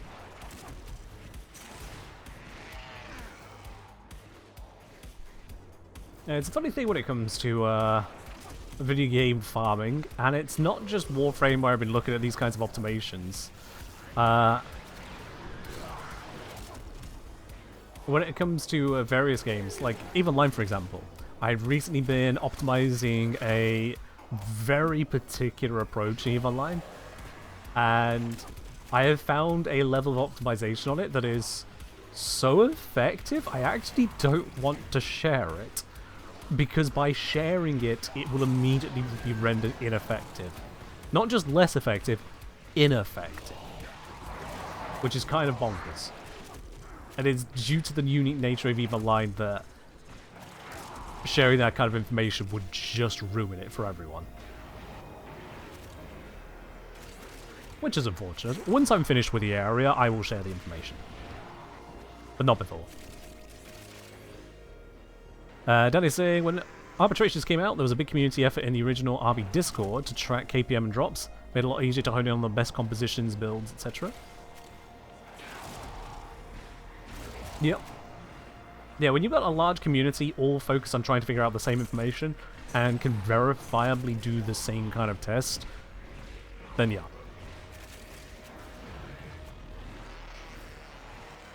Mirilo's saying they've documented the only tiles where the Acolyte spawn point is on a good point without disrupting the mission itself too much. I mean, usually the non-disruption is just kill the motherfucker. I'll be quite honest. You don't need anything better than they're dead.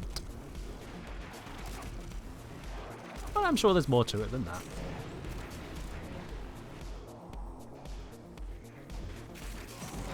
Yeah, to put a little bit of perspective on the EVE Online optimization I've done, a big component of some aspects of farming in that game is travel time, just getting to and from the farm. I've managed to reduce the travel time of a particular farm I was doing. Let me see. Yeah, I've managed to reduce the average travel time by 80% to 1/5 of the time it was before.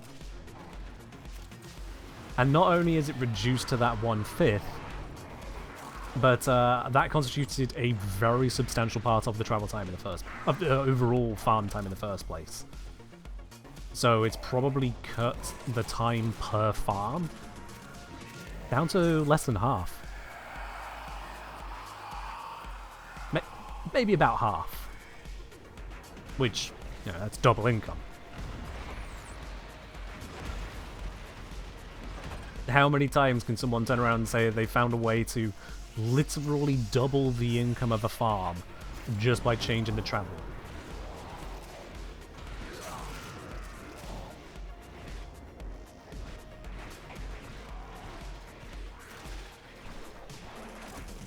Some interesting bits you can find in games when you really get into the nitty-gritty of it, especially as the information on this kind of thing is almost unknown. I found 2 Reddit posts on the matter, one with detail, one with suppositions, and none of them actually covered the area I'm covering in that game. They just gave me the tools to search further.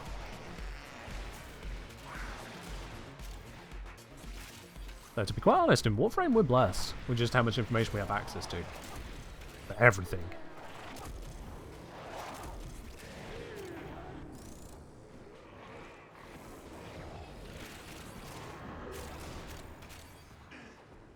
Alright, 30 more seconds of this, then we'll be able to get out of here. Once again, a absolutely massive thank you to Chris, Zom, and LU sticking out this whole time, allowing me to do these various tests with them. Very, very much so, Zom being our core player here, keeping up that kill rate in that one location. I'm sure that your casting fingers are tired. But 15 more seconds, one more round of Thrax, and we'll be out of here. Everyone group up, ready for the Thrax. We can take them out in one big blob. The Grenier and Corvus came here in search of treasure, but only found oblivion. They are trespassers here. You are not. Pretty good, pretty good. One's escaping. Outside, We're good. corrupted. They are draining your life. Alright, everyone out. Everyone out. Fast. Eliminate them quickly.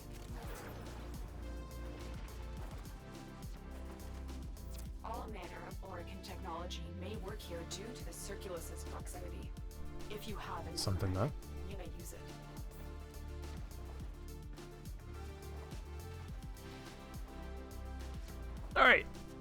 So the main question I have for this run is the ratio of mods received, so upgrades received, to enemies killed. That is my core curiosity here. The kills total obtained is also going to be of interest, but it is mostly going to come down to just that one factor.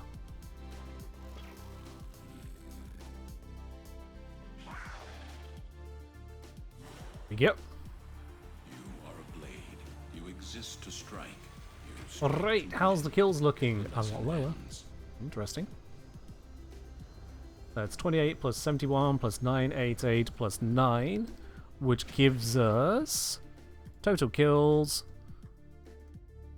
1096, which is actually 80 kills less than the initial run we did. Well, that's fine.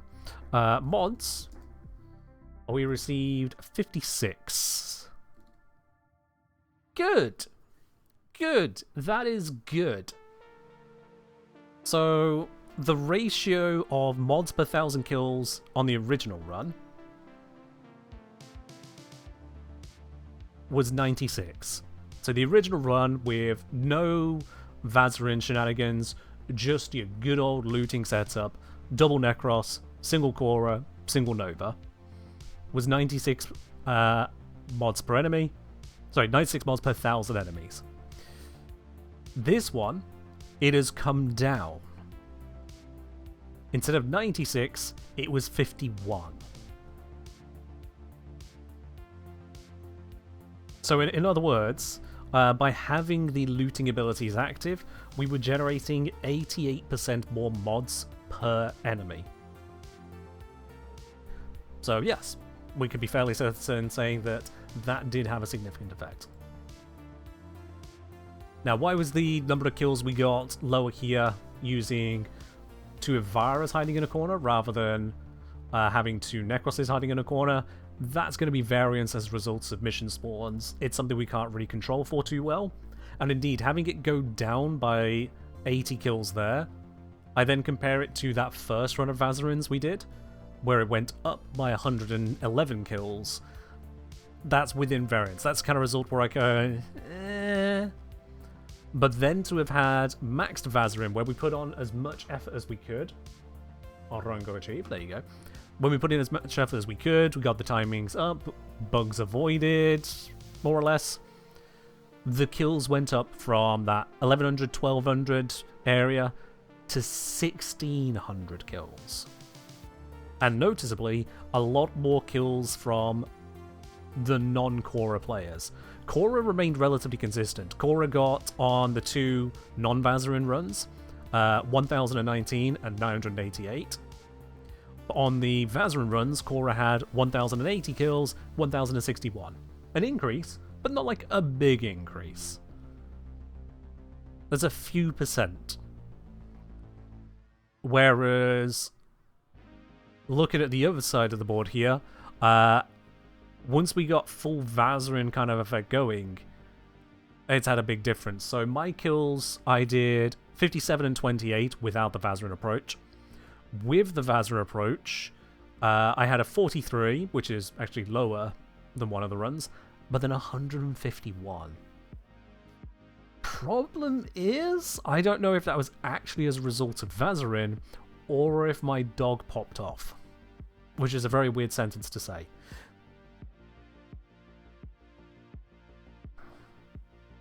It is another one of the troubles of trying to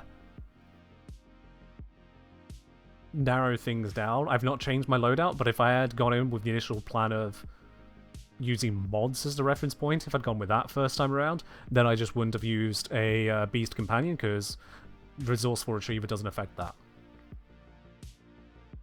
So I'd have gone with a Sentinel Invisibility, wouldn't even interact with the world. So, after 40 minutes of mission time, plus loading times and whatnot, setup and planning, we're looking at well over an hour spent here. My current assessment is there is potential in a tight environment for a VAZARIN chained setup to lead to a increase in kill rate and therefore an increase in loot. But, and this is the terrible but on top of it all, this is required for players to coordinate not only who's casting when, but to coordinate the location with farming, to have a location that was pretty tight in its space in the first place. Yeah, the enemies had to actively maneuver into our kill box before they could even attack us most of the time, to try and get that kill rate bonus.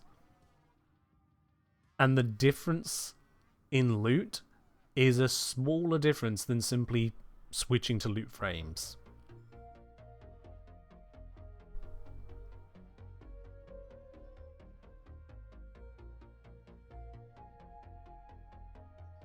Which to an extent makes sense. You'd expect loot frames to have a big effect on loot. They're loot frames after all, but yeah.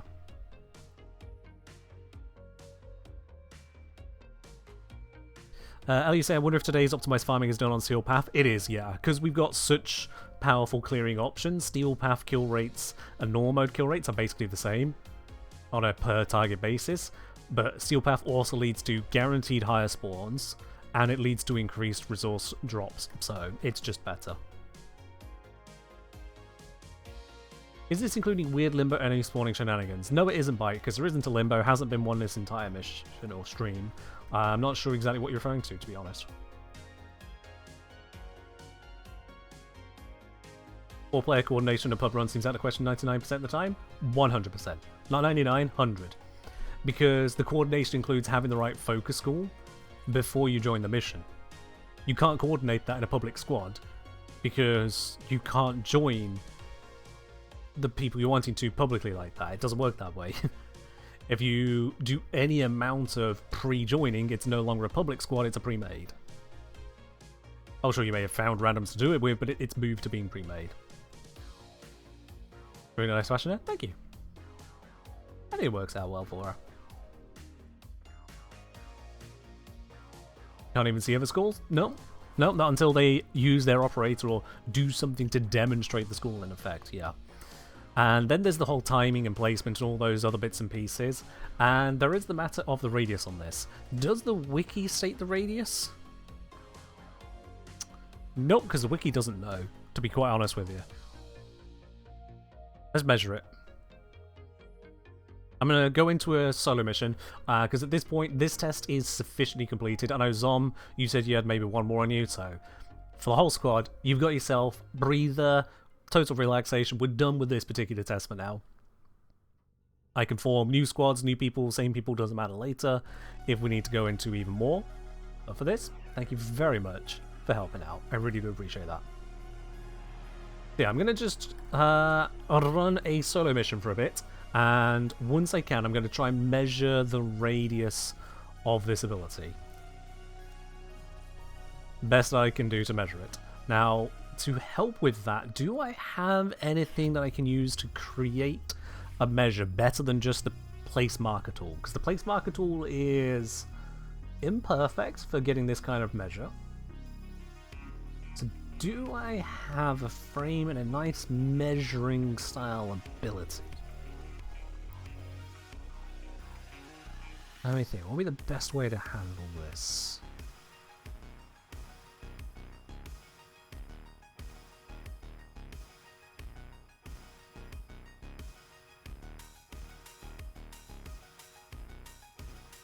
There's always use a sniper scope. Actually, I could always use the what's it?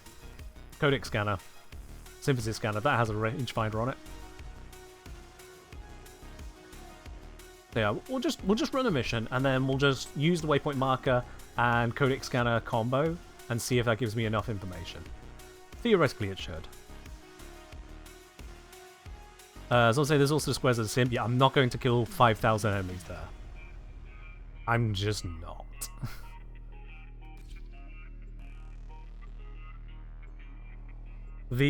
No, just no.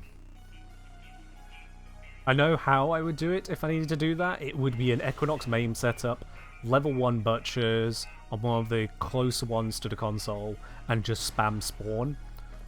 20 at a time, 5,000 needed, that's deserve your Shit, respect. is that like... Honor them with quick deaths, and I with your victory. I want to say that's 250 spawns. Oh, fuck that. Yeah, fuck everything about that.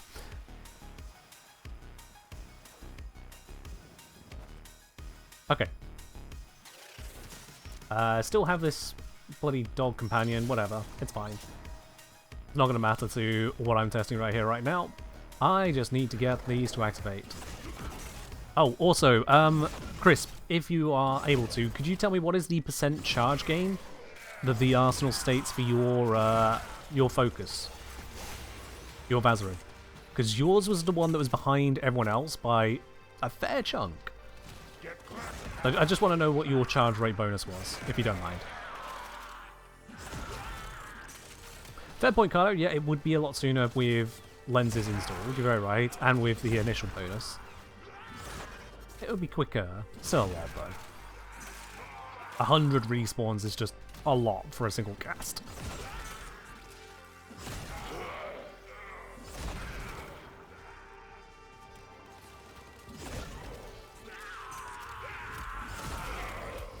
$37.5. Okay, so you're missing one lens compared to myself. That's not much. Yeah. That is not much at all. I can only say that it must have been either... almost certainly just an unfortunate timing issue then. Your position in this squad wasn't syncing up with the focus orb spawns. So whether there were times where you're having to grab it for basically no gain or things to that effect, something was causing you to lose out.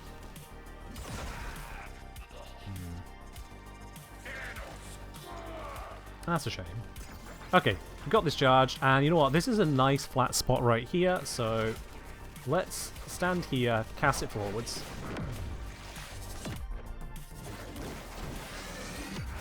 So we can see, first of all, the amount of jump forwards there is quite a chunk. Let's just... oh. There we go. Yeah, so it jumps forward like 5 meters. And now the distance here to that... that like... get off of me. There we are.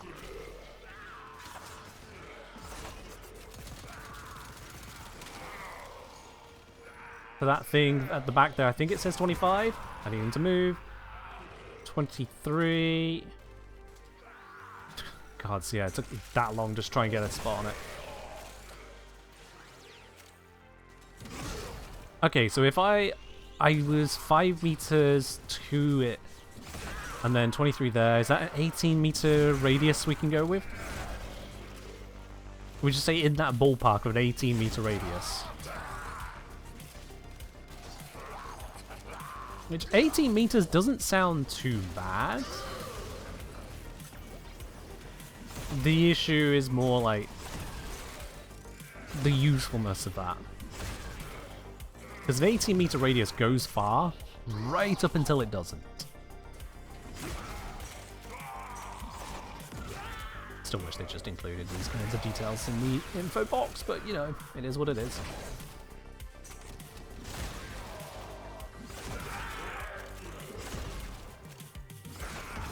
Alright, I should be able to get to full charge here.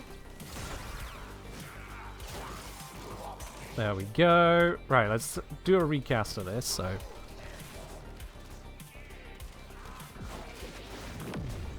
lining it up straight down the line.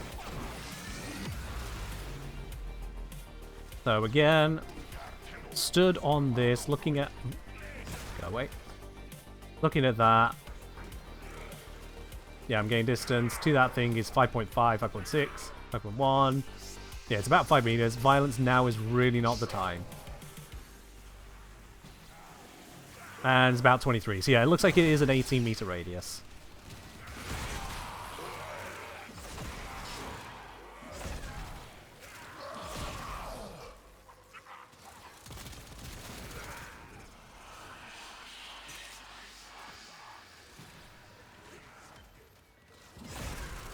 Okay.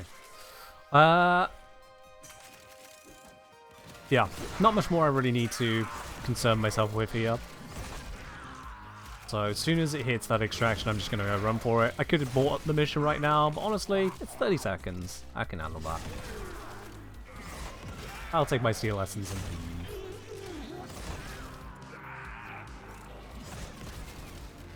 So the question is then, where is a intermittent 30-second, potentially chainable, super collective curse useful enough?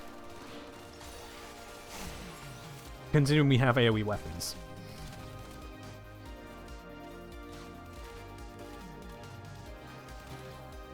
Because it lasts for 40 seconds, which is nice. Reapplying to any new enemy in the area, which is nice. However, you then need enemies to enter the same static area the entire time, which is a big part of why we had the Nova on the testing, to make it where enemies were entering that area as quickly as possible.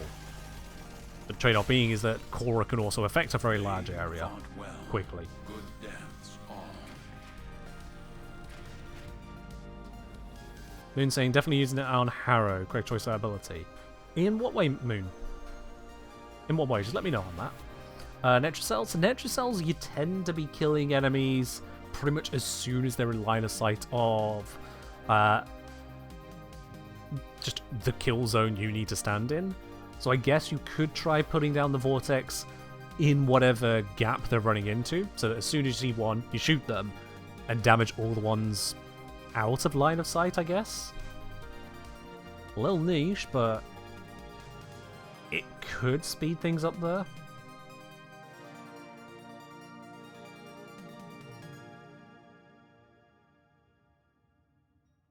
Collective Curse itself has this problem. At least with Collective Curse, you cast on a group, you kill the group, you find your next group. You don't wait for the group to meander into your area, distracted by radiation procs, distracted by companions, distracted by they decide they just want to go hunker down behind cover. Yeah. Will this Tauron Strike thing be a YouTube video? So I want to put out YouTube videos on stuff that is good and interesting, and this is me trying to find what's good and interesting about this. I've sat on it for a couple months. These came out in December last year. Partly due to just personal motivational issues, but main thing is getting to farming them all, getting them unlocked fully, getting all the bells and whistles in place to then see, okay, what can we even actually do with this? Maybe some parts of the Murmur boss fight with the Fragmented. So with that one, I actually have a different idea in mind, but I see where you're going with that, yeah.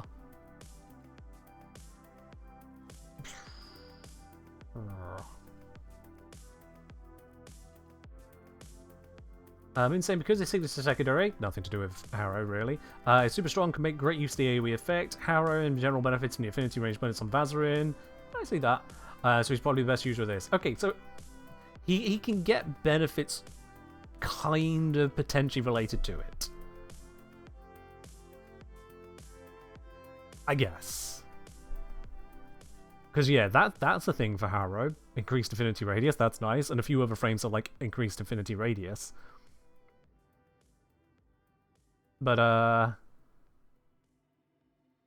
I'm just trying to see the circumstances where this Nidori effect really stands out.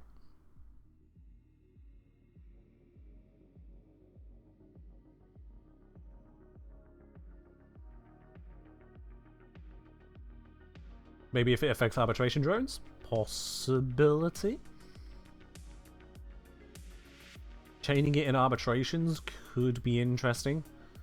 Yeah. Now the thing is, in that test we were also using Korra. And Korra is an AoE obliterator frame. That is kind of her job. Set up an AoE dome, kill it, and everything that's attaching to that just goes blah, blah, blah.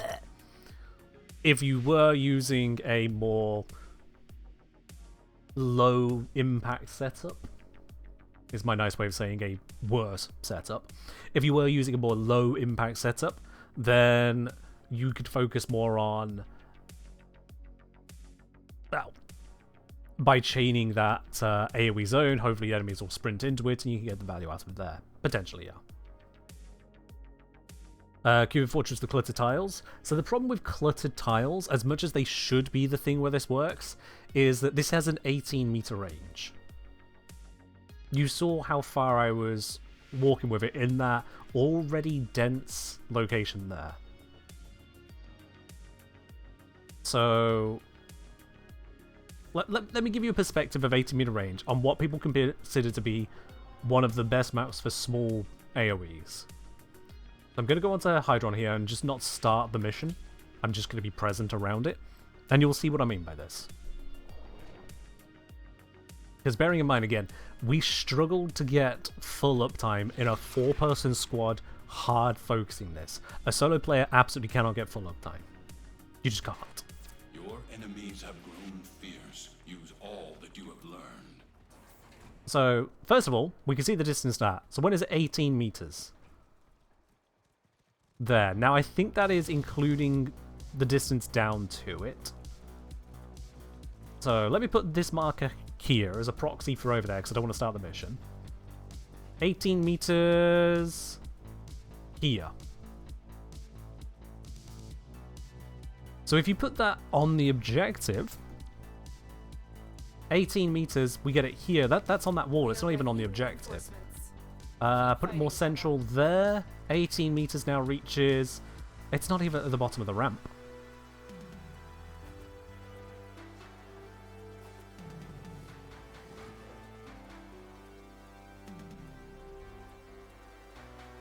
You see the struggle we're working with here. This wouldn't be in range of that. So 18 meters doesn't really cover all that far in terms of AoEs. Especially it's not true meters, really. It's not that.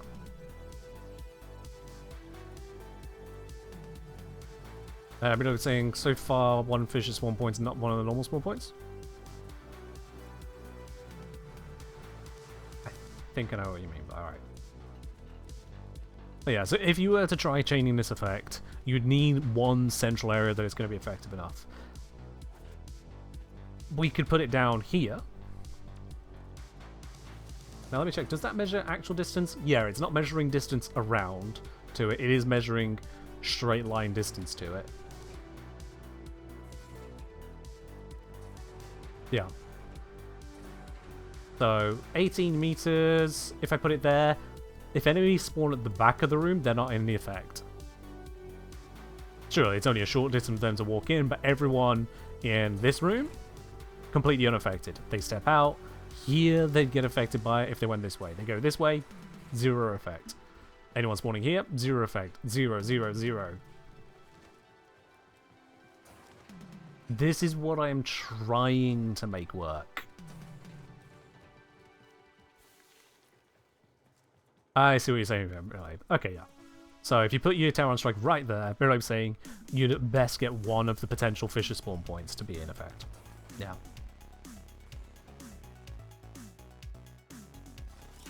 Puremon saying, unlock the school X, use the modes, because a big selling point to be able to use amp mods and arcanes. Yeah, I hear you on that. It's what DE said as well, and I think that is a catastrophic mistake. I genuinely think that is a catastrophic design mistake. That, for starters, that we're competing on the modding space for amps and Taurons, and then it turns out that there's actually only one Tauron mod anyway. The modding on the Tauron Strike barely mods the Tauron Strike. Sell me on that as a correct idea to have done. Someone do try and sell me on that.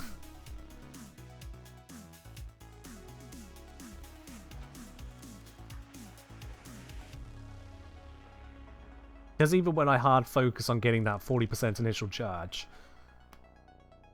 I'm actually having to slot in some near pointless mods just to get a little extra couple percent out of that, which breakpoints it, if anything. Just to squeak that over the line. Also, did I forget to re-equip my K-Drive? Nope. Then... Oh wait, yeah, no, yeah, I did. Yeah. Well, there we are. I was running a slightly lower charge rate this entire time. Potentially. Unknown bugs aside.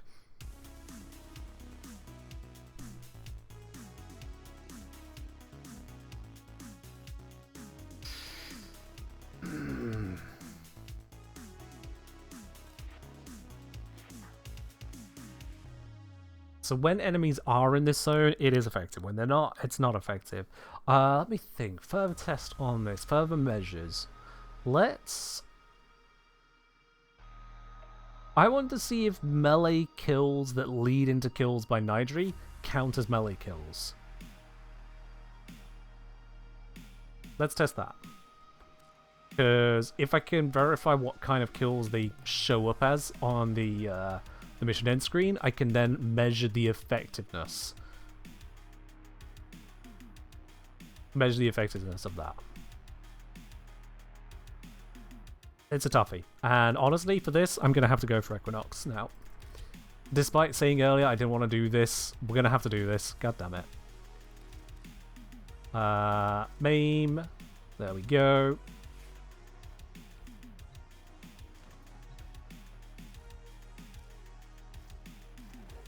Everything is lensed up, so this should be as quick as I can make it. But let's see how quickly I can charge my ults in Simulacrum. If nothing else, that'll be interesting to see. Would there be an advantage if someone else clicking the spawns for me? The idea is that shouldn't be necessary. What's the enemy that spawns for enemies when it died? That, I think, will be too slow.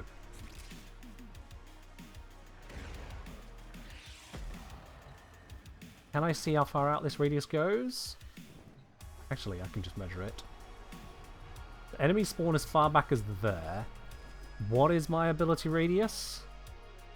31.5 meters. I need it to be 40 meters. I can fix that.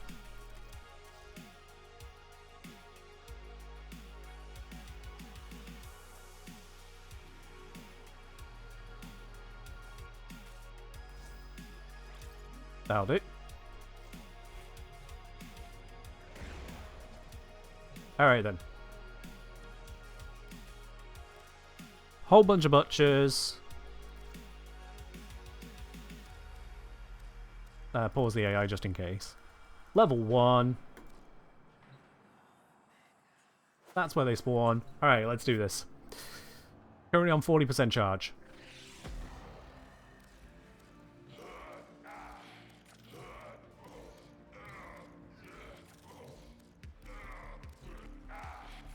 And this is why I said I didn't need anyone else to do the spawning for me.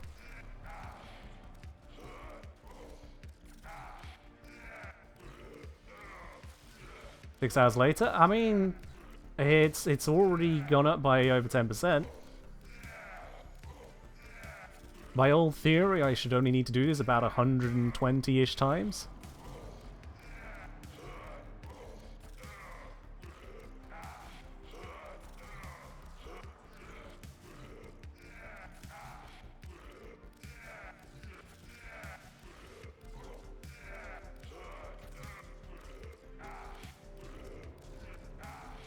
Just a bit more. We're halfway there.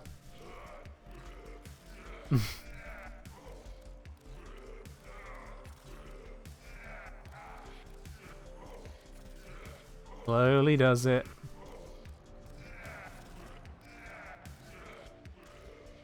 What's the... Is there a keybind for simulate? I don't think there is. I have to click.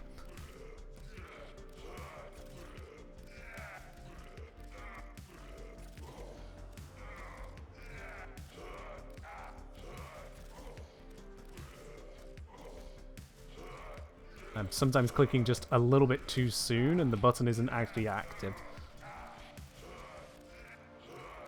Good thing Warframe doesn't have auto-clicker cheat detection. Well, I mean, I ain't auto-clicking. This is very human.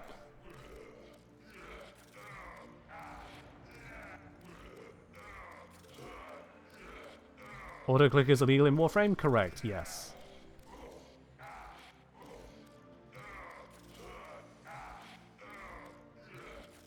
the premise that a lot of games use, and I believe Warframe is no different, is one input, one output. If you make one input get multiple outputs, like an auto-clicker or a macro, no bueno. Bad, bad, bad juju. One input, one output.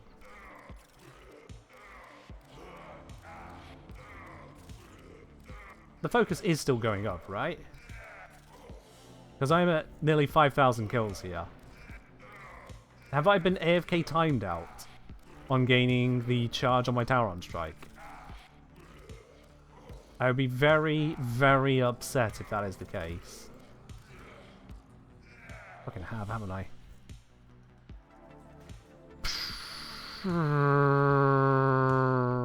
Yeah, Andy, the problem with getting it in Parita Rebellion is that I'm not in Parita Rebellion for testing. That doesn't allow me to test things the way that I need to test things, does it? That's a mission. Yep, sure enough. There we go. By standing at the console, it stopped me gaining more charge because it decided I was AFK. God damn it. Ah. Okay, I'll bear that in mind for next. What am I going to test about Tauron strikes? A lot of things. Stick around and find out.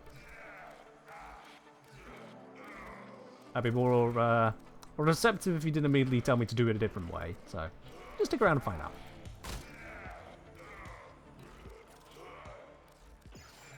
There we go. Okay. We got there. We got there. So, with the Tauron strike available now, I need to remind myself what actually I was... Right, yes. If I melee kill them, does it count as melee from the Tauron stuff? So first of all, I need to turn that off. Lovely shattering. Spawn in our butchers.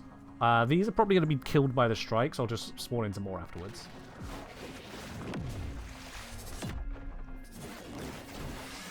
Bonk. Yeah, so they died to it. Didn't count as melee. Good so far. Summon new ones. No damage on them yet. I hit him. The rest of them die. One melee kill. All the others did not count as melee. That's good. Reconfirm. 5340 with one melee. They all die. 5360 with two melee. Good. Right. So because this doesn't count as a melee kill, even when I get melee kills to cause it, that means I can test on that basis. If I focus on melee kills, whilst using the staff as much as possible, then all of the kills that I get that are not melee are directly as a result of that staff. As long as I do nothing that could possibly kill any other way. That is a very crucial detail there. Okay. Hello there, meow. Alright, let's go with good old standard levels. Let's put him on the weapon max. Also... Sorry, before I continue this, I need to bring up my own stream replay. I just realized something wrong. Or potentially wrong. Where's my own stream?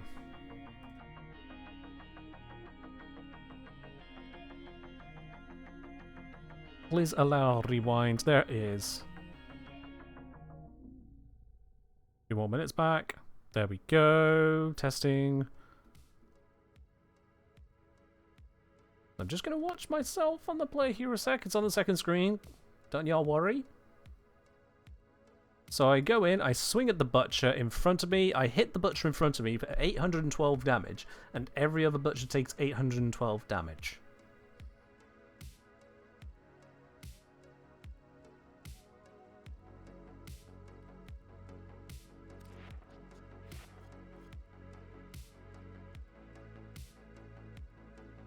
Hey chat, what's 50% of 812?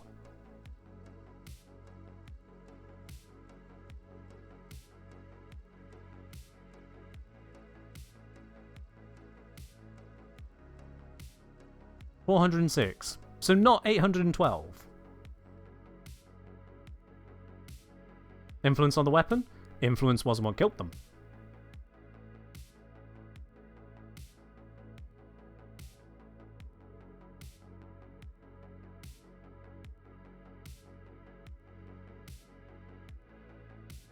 We need to go back to the simulacrum.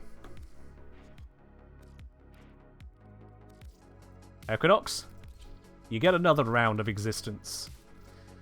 I have an idea as to what might have happened there, but it does require another test. In we go again. You are a true hunter. Where would the sanctuary be without... Well put, Zom, yes. Yeah, we don't call it bug frame for nothing, and God knows what this particular thing is going to come under. Well, let's see. Okay. At least we know how to get the charge relatively quickly. You don't get why they made it so the staff only vortex the enemies initially hit by it. Yeah. Anyway, charge!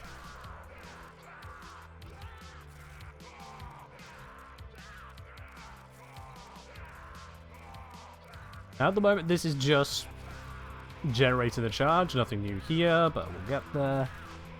Still feels weird to know that the focus lens on the K-Drive actually contributes. Zom said that it may just be a display bug. Apparently that came from Arbitrary, so I'm getting it third party. We could use this as a means to test that, to see how many times over I need to summon enemies to get the charge. At this point is when it ran out before, so let me do a run around. And I should be able to continue.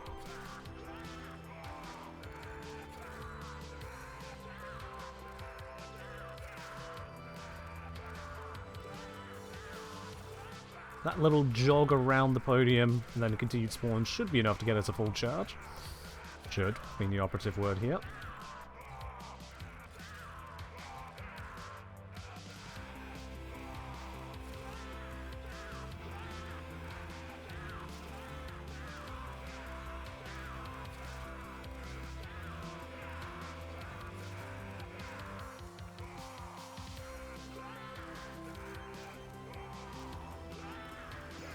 There it is. Okay, full charge. We can turn that off, that's all good. Right then. So now let's just get this active up here first, so I have no initial damage on the others once I spawn them in. We'll just get that to land. Bonk, there it is. I've got a few seconds, 40, in which to do this test. Let's now give them maximum level Steel Path.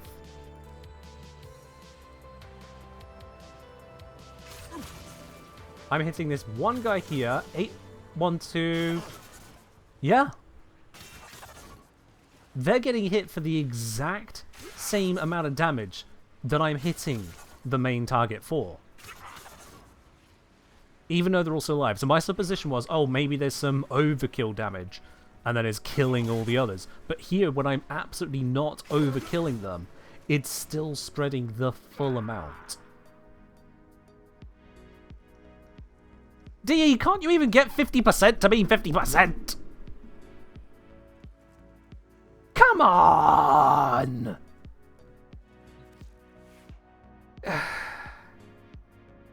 Come on!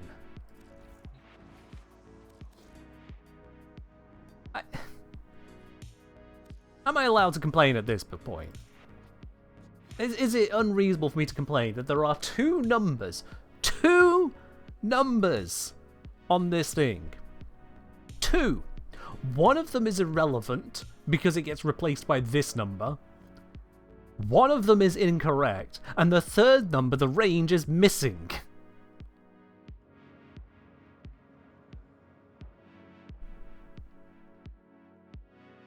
Ah!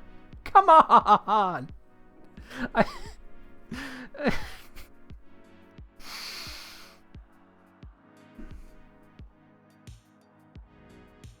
First world problems.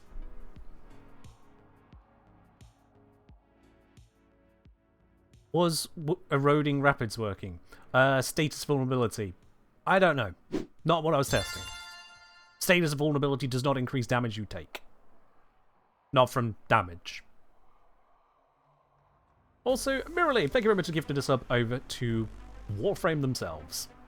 Much appreciated on that, Mirrorly. Cheers. Why does it say 1 out of 160? We've had people sub today. We've had people use their Prime sub. That doesn't auto-resub. Why is that 1 out of 160? Why is that the first sub this month, supposedly?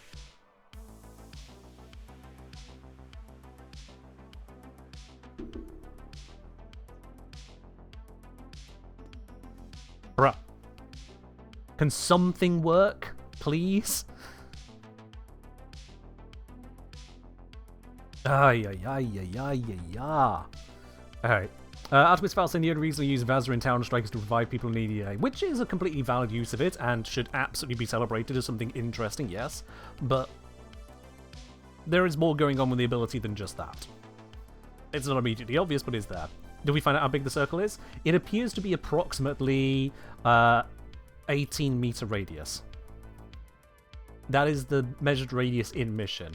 However, you know what? Let's switch arena and pray a moment.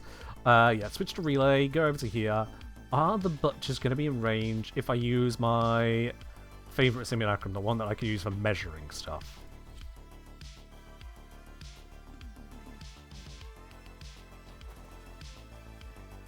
Let's see, so furthest butcher spawns all the way over here. Oh, that's a big radius to cover. 58 meters.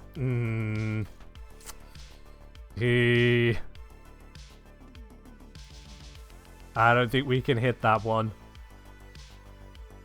I'm already at near max range. We ain't at 58. Poop. You think you miss Barrow? Yeah. Barrow leaves exactly 48 hours after he arrives. Which is weirdly misaligned with the weekend for some reason. And 48 hours rather than 72. I still don't know why DE does that. But yeah. Yeah, he arrives halfway through Friday and leaves halfway through Sunday from my perspective. Go figure.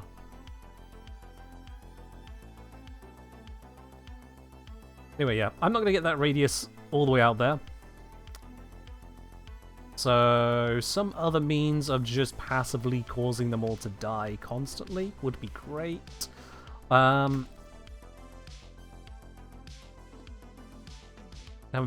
Chair range buff? Very unlikely, I'll be honest. Dual Ichor, Toxin Clouds. I don't think that's going to last long enough because I need it for like a couple minutes. Oh, you say I propose again spawn for you? Yeah, you know, that's going to be the correct way to do it, isn't it? Alright, LU. Let's do that. Now, for this to work, LU, I need you to be the host. So, please invite me into squad.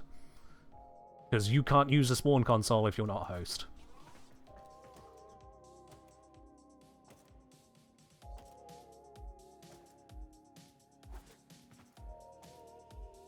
Launching? Alright. The pain of having to wait a few seconds. I can see you are hungry. This is the modern era. 2 seconds is too long to wait for anything, don't you know?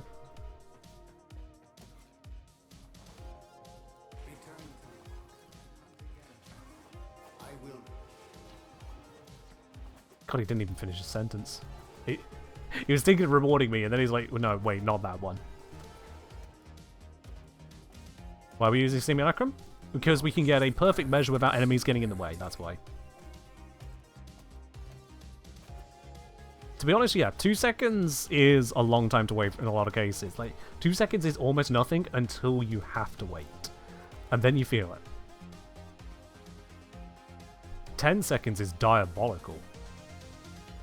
Why we use that room in particular? Because it has exactly 4 meter wide tiles. So rather than using the waypoint, which when you're stood on it already says 2 meters or 1 meter if you crouch, because it's measuring from the camera, I think.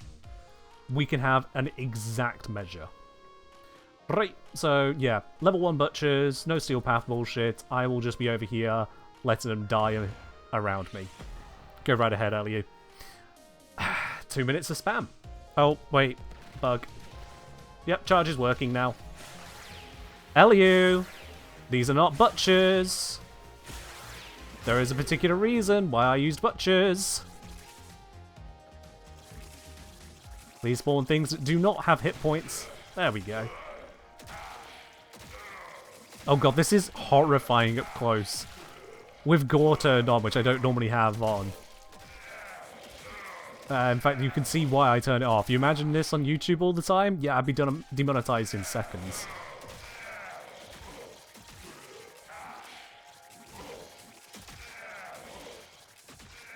There's so much gore, it can't even spawn all the gore.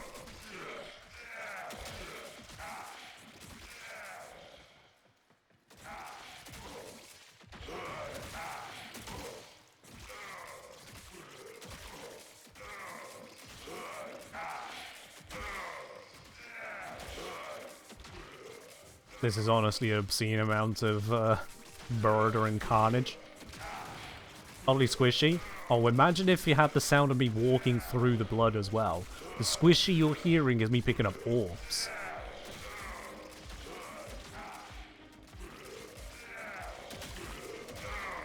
Also, yes, for anyone just tuning in, this is Warframe. I assure you, we're not hacking. We're just testing things. Also, Ellie and I are probably going to be trade banned for the next 2 weeks after today.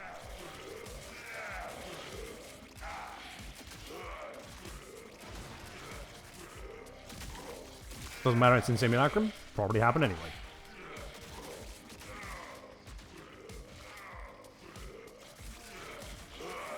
Nearly charged, nearly.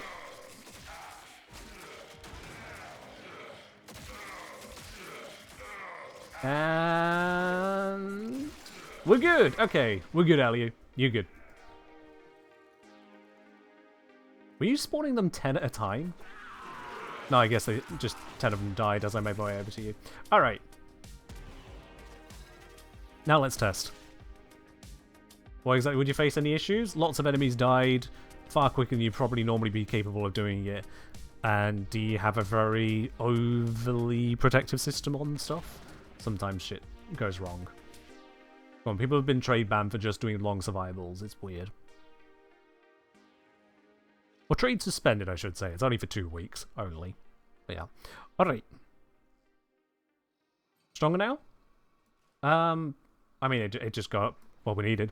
So, aiming down the line, just so I can hopefully line this up on the edge of a tile.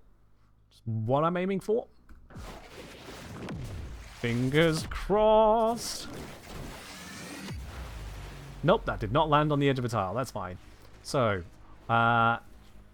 1, 2, 3, 4, 5?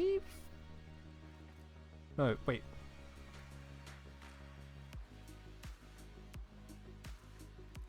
What? That looks weird. Okay. Is that 20 meters radius? Okay. Looks to be 20 meters to me. 2, 3, 4, 5. But that is really weird to look at. I think it's because we're not seeing the edge on the floor, we're seeing the edge on the camera, which is why that was getting all weird there. Use pings to measure.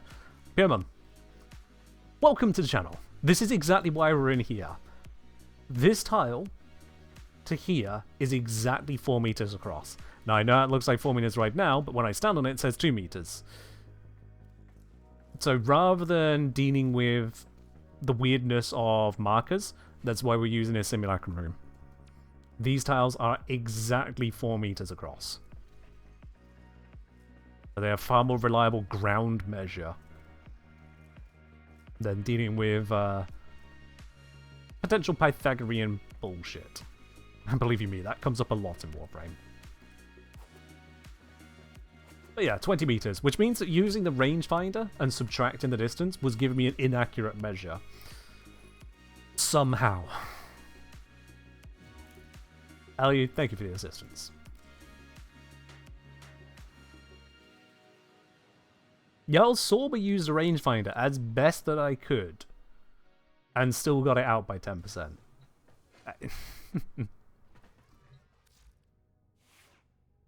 Pythagorean theorem in Warframe, terrifying. Now just wait till you come across the staircase paradox and wonder if that applies in Warframe. It is a simulation after all.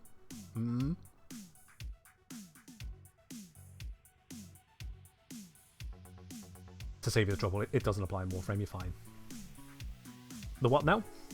So I came across this a long time ago, but it recently crossed my feed on YouTube and reminded me that it existed. And you know what? This is a fun time to talk about it, because it's more fun to talk about than trying to deal with what's been going wrong with all of this testing so far. Also, we have a request for some different music in the background whilst we do this. Sure thing, Mantis. 1 second on that. Ambient playlist is that one. There we go. That should just play now. Let me just make sure that is all set up correctly. Yeah. Okay. Let me get a good old paint up. Won't take just a sec.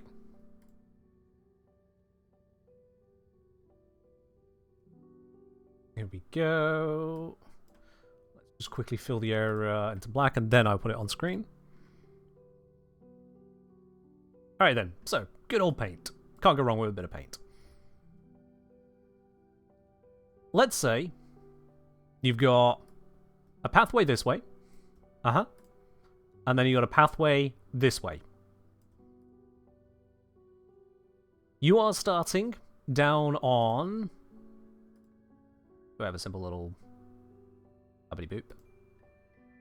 You're starting down on this spot here. And you want to get to this spot up here. Okay? So you start down on the bottom left. You want to get to the top right. What is the shortest distance between those two spots? You'll probably tell me, well, Ken, obviously it's a straight line. You just go across there. And you'd be correct. That is the shortest distance. But what if you can't take that route? What if you can only travel in vertical and horizontal lines? You can only follow a grid. Well, you've got this pathway here. And let's keep the diagonal around for now, just to make this easier to look at. Okay? That's the shortest route. If we could go anywhere, we damn well please. Oh, it deleted. But we can't just do that. So, if you went up and across, instead of doing it in, what's that, like 1.4 units or something like that, you have to do 1 unit up, 1 unit across, that's 2 units. And that's obviously a lot longer. We can see we're spending a lot of time going well off the shortest distance because of this grid we're having to follow. So what if we halved that? What if instead of taking this route, I'm now going to do a route in green. What if instead we went and did halfway up, and then halfway across, and then halfway up, and halfway across. So now we've gotten a little closer to the diagonal line. On average, we are closer to it. And what is our total distance now? We've done half, plus half, plus half, plus half. No, wait, that's still 2. That's not made it any faster. Okay, let's try again. Let's go up a third, and a third, and a third, and a third, and a third, and a third. And yes, this is very similar to the coastline paradox. Well spotted, Quill Peter. So we've now gone a third, a third, and a third, and a third, and a third, and a third. No, wait, that's still 2. Okay, let's make this infinitely small now. We're going to go up an infinitely small distance upwards, and infinitely small distance across. Okay? You watch. We're going to go infinitely small up and across and up and across and up and across and up and across. I'm doing it a lot of times very quickly, y'all. I'm doing it very, very quickly. You can't see it because, you know, stream resolution isn't that great, but I'm going up, then across, up, then across, up, then across, like a billion times a millisecond here. I'm being so precise about it. I'm splitting the atom with this up and across movement. Yeah, look at that mouse control. You've never seen anything like it. And there we go. I've got there. It's taken me infinitely small steps, infinite times over upwards, and infinitely small, infinite times acrosswards, and ignoring the problem with multiplying infinity by 0. Let's ignore that for a moment. If you add up all of the up steps and add up all of the right steps, you end up with a distance of 2. This diagonal line is not a distance of 2. We've just taken the 2 unit lines up and across and squidged them into this really squiggly line. That is the staircase paradox. That if you were constrained into grid movement, no matter how much you approximate a diagonal line, you will still have moved exactly as much as if you just took the full unit grid across.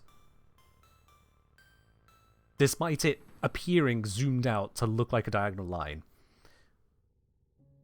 Which is a weird one.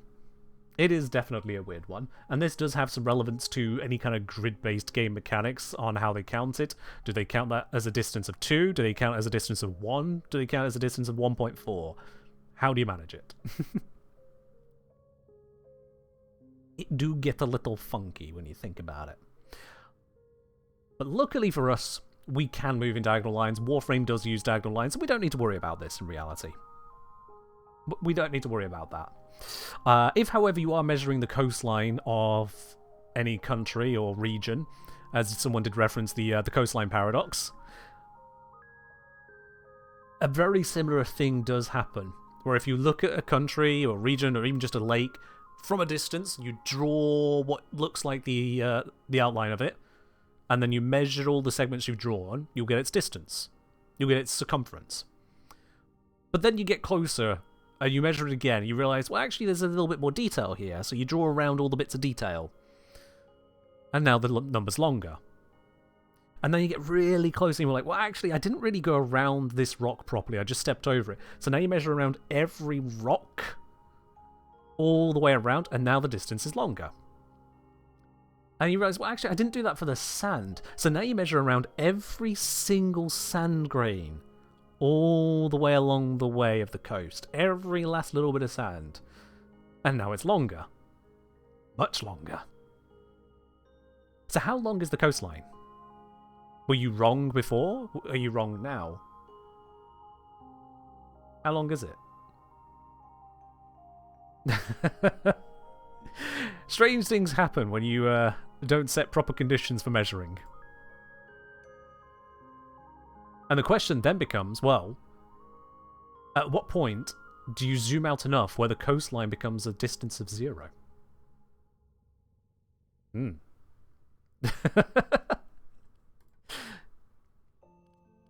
Of course, Peter begs the question, does reality have a smallest unit of size, space, or measurement?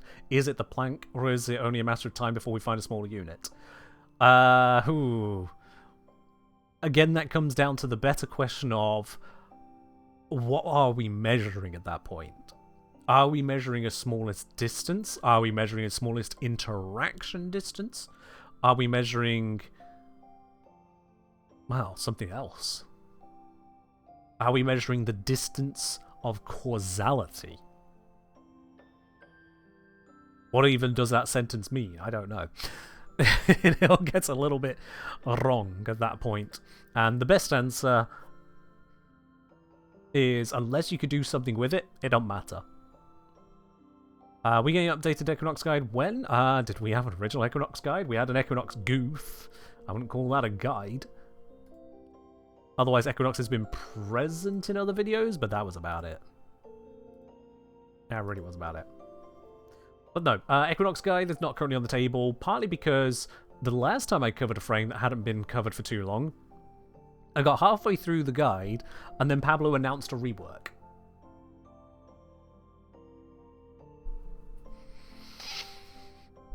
Still salty about that Nova one. Still salty. Completely blindsided by that.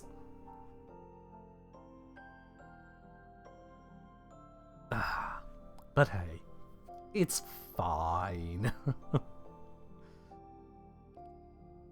Okay, so,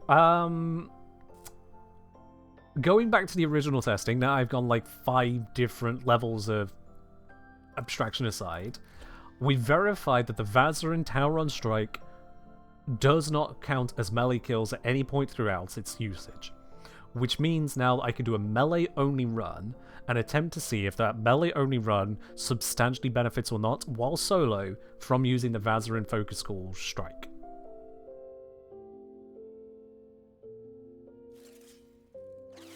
Didn't Pablo blindside me again recently too? Not strictly Pablo, but yes, the D team did recently smack me around on that one. That was the how long it takes to farm every Warframe video. That big old one I put out very recently. Maybe it was too big, I don't know. People still complained that I didn't have enough detail in it. But, despite putting that one out, we then had them announce they're going to be shortening quite a few farms. I'm just like...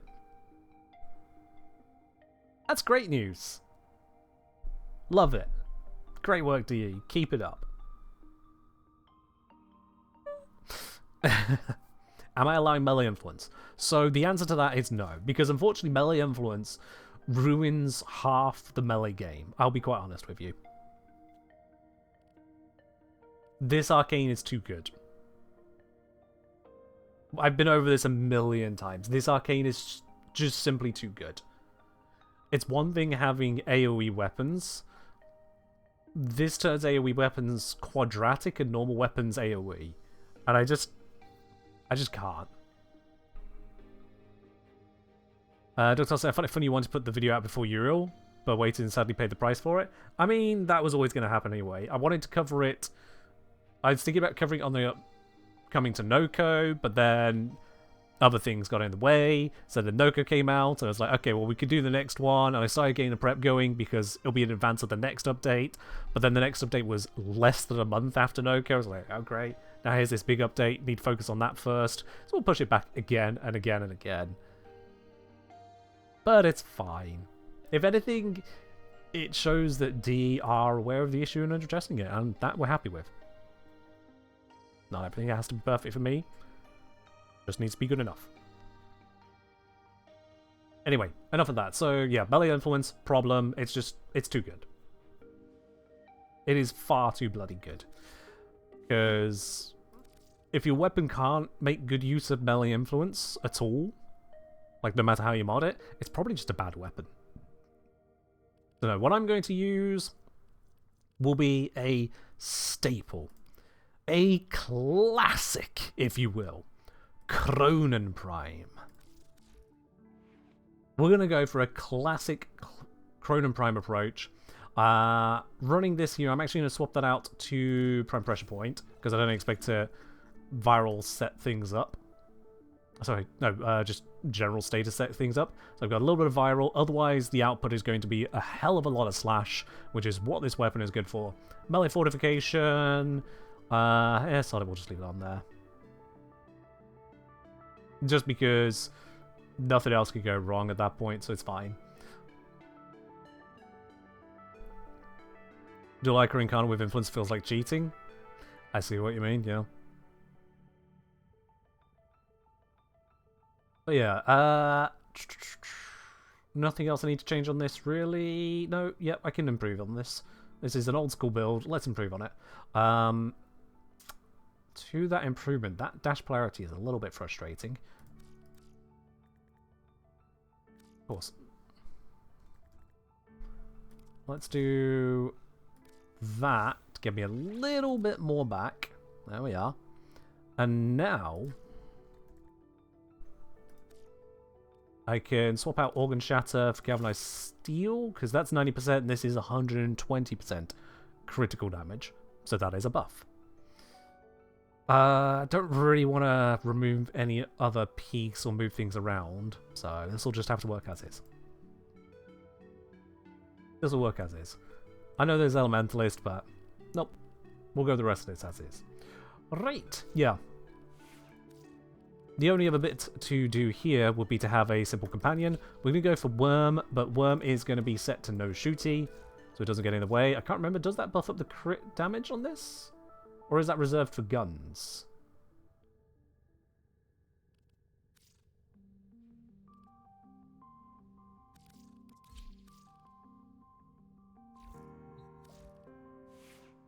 Nope, it does buff the crit damage on it.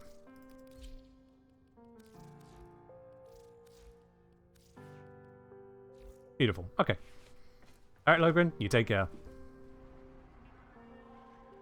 So, the focus on this is just going to be Lavos doing what Lavos does best, of just boosting up the weapon with Raw, and otherwise just surviving. I'm not even going to use Veil's Formation. This is going to be just a Raw boost, that's all. And I just want to see how many of my kills will be not Chronon Prime. That's it. That is the entire test. What I'm going to do for this is I'm going to spend the first 10 minutes of the mission not using the VAZARIN Strike, and then I'll use the next 10 minutes with the VAZARIN Strike. Reason being for that, if there's any kills I get along the way that are not melee kills, we'll see that in the control test. Just in case some kills do slip through. We'll want to see on a control basis how many do. Alright. Let's get meleeing. We've got a very good opening room, actually. I'm going to card camp this room. This is where I'm going to be the entire 20 minutes. I'm just going to be spinning and slicing. Beyblade Kengineer for 20 minutes.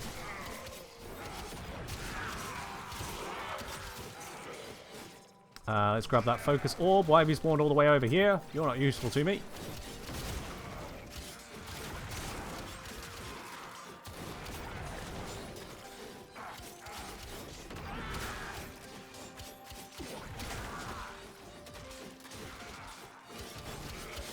Is my Sentinel unarmed? My Sentinel is armed, but not allowed to shoot.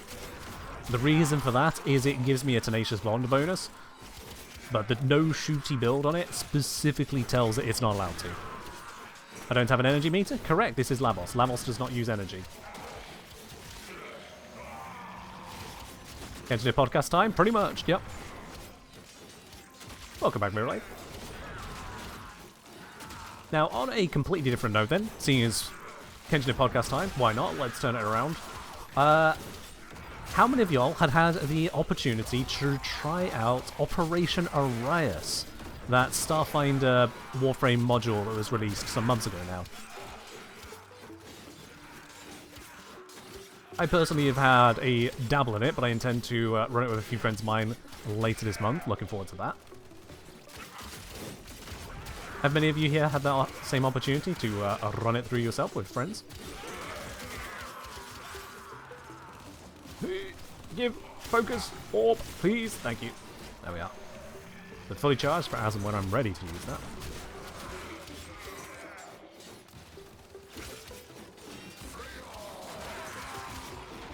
You haven't got people together for it. No friends, opportunities. Oh dear. I realised my mistake asking Twitch chat about their friends. That's on me, honestly. That's me, I'm sorry.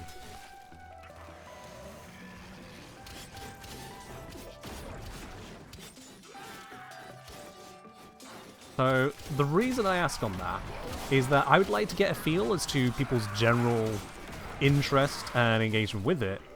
Because, well, as many of you may know, I have previously made that whole Tenno's Tome of Warframes, creating Warframes as D&D monsters, which plays Dungeons & Dragons, of course. So, if there is substantial enough interest on the Warframe Starfinder side of things, then I could look into putting in the time, and it is a hell of a lot of time, of doing similar only, for that. Now, I stress similar because if I were to do a Starfinder thing, just a whole new project basically, I wouldn't want to make just the Warframes as D&D monsters. Certainly not in the same way, not the 40 as a playstyle of having first ability, then second, then third, then fourth. I'd completely overhaul that. But further, I have in mind an entire class, a playable class, that would allow you to use Warframe and non-Warframe mechanics. Yeah, Warframe and basically Drifter mechanics.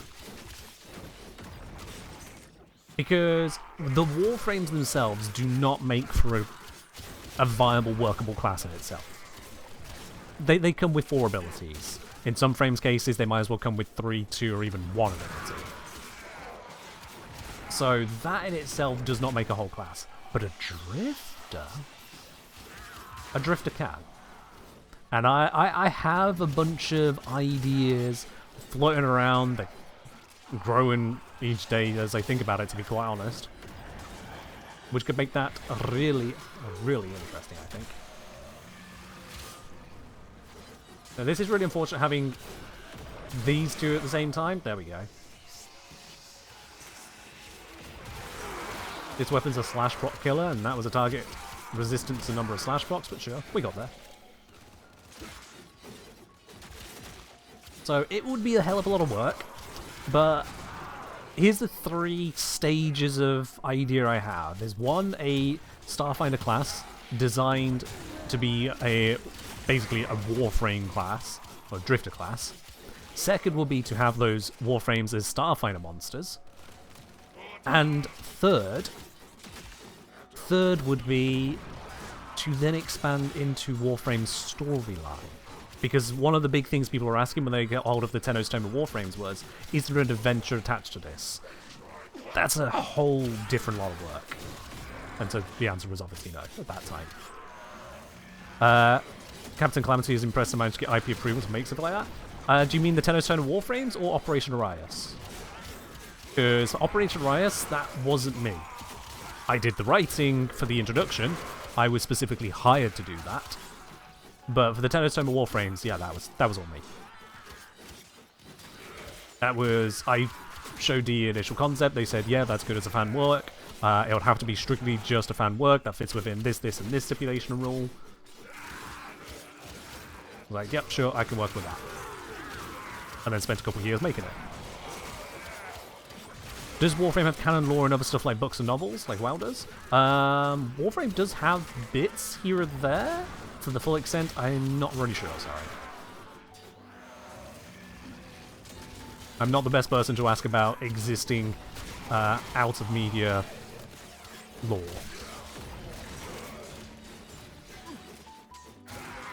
I mean, there was that whole ass anime that got made, anime episode.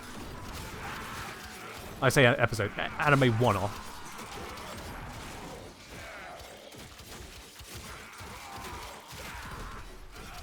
That was for Styanax. Does Warframe have a BYF? Does Warframe have a boyfriend? I mean, Reb keeps trying to create new ones. I'm sure you mean something else there, but...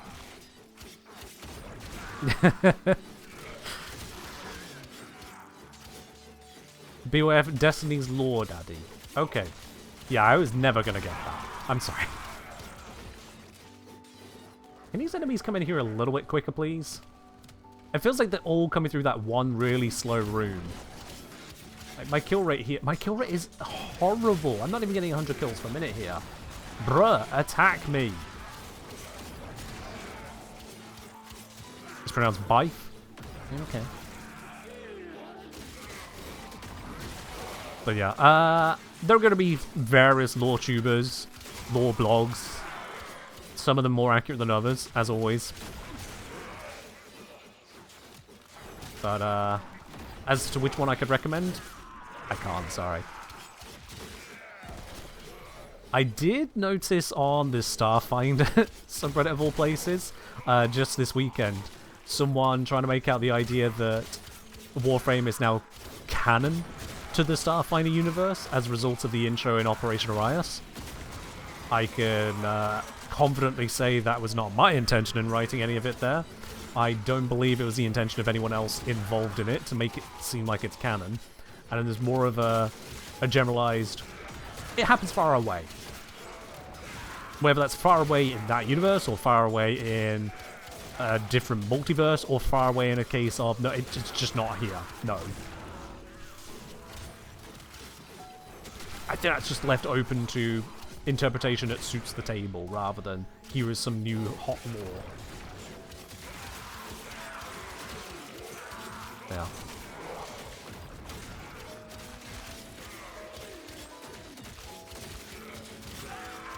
Alright, I am struggling with maintaining life support here, which is concerning. I'm fairly certain I'm being affected by the spawn rates coming through that tunnel, but also, well, Cronin Prime has had its heyday when not modded with good old melee influence. Hi, Misery, where are you at? No, seriously, where are you at? There you are. Alright, die to that slash proc. Thank you. Fun fact with slash procs, as I just noticed there myself, if you hit them with the heavy attack slash proc and then immediately light attack, the light attacks will apply some new slash procs before the heavy attack slash proc is ticked, and so the slash proc from the heavy attack never hurts them. Fun fact. Whereas by hitting them with the heavy attack and then walking away, the slash proc had the chance to actually hurt them. Worm is down, that's rather unfortunate. He'll be back in a moment. There it is. Okay. 10 minutes, 864 kills.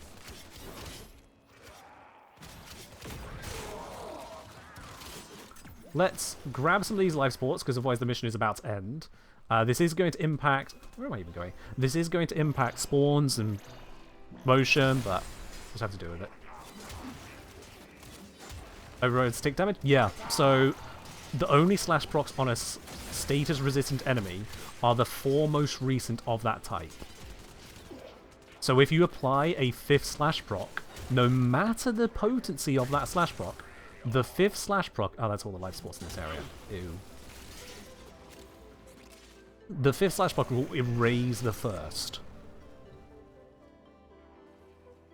And so you just lose it. Right, let's pop this down right here. Maximum value, I think. Bonk. There we go. And now, Blender. We'll notice, yeah, already I've got a few kills there that are non-melee kills. That is the plan, that is the idea, that is the everything to this. What I want to do is just kind of hide from them. No, I just want to get max KPH, to be honest. Screw hiding from them. Max KPH. Whatever way necessary to achieve that. VAZARIN helps me. It helps me. If it doesn't, it doesn't. That's the whole point. That's the test. Does it help me enough to matter? Now that strike has already ended. I'm also, once again, low on fucking life support. Because of the enemy spawns.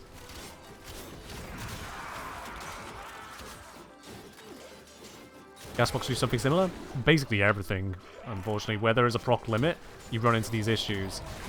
Heat is weird in the way it handles interaction, and then electric toxin, they don't care, they just keep working.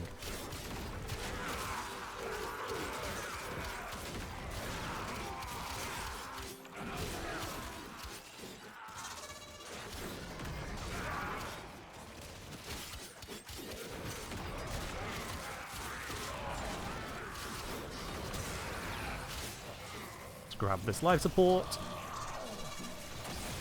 and then pop back through into my chosen kill box.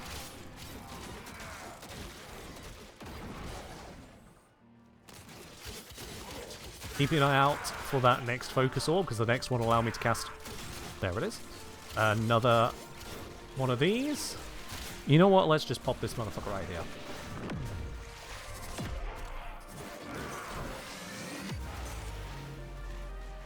Yeah, in an ideal world, the proc limit would be met with only the most damaging procs stick. But we do not live in that ideal world, do we?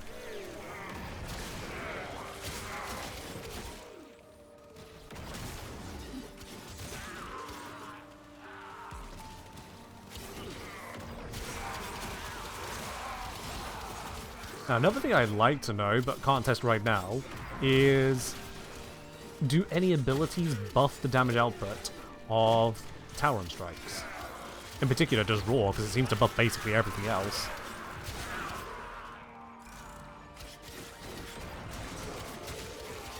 One wonders. You there, Jade Xmas. Stop being a problem.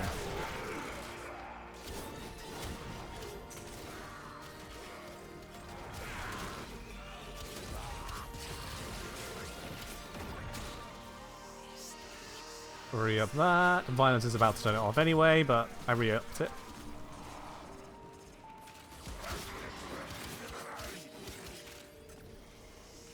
Ooh. Just lost hearing on the left side. That's weird. Everything just went very, very quiet.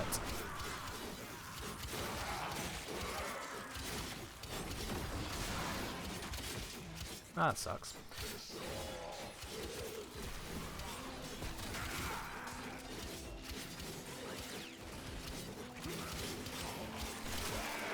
Yeah, it's gone very, very quiet on my left side. Oh dear. I'll treat that tomorrow.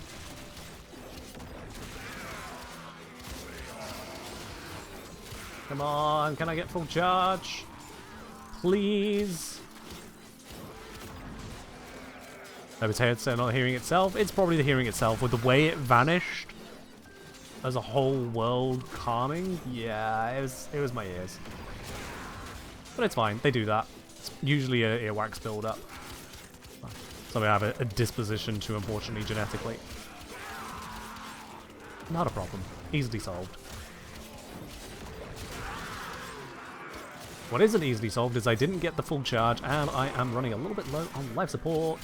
Let's grab this as it respawned. Oh, come on. Grabbing a focus orb for 1% just feels horrible. Don't do that to me. No.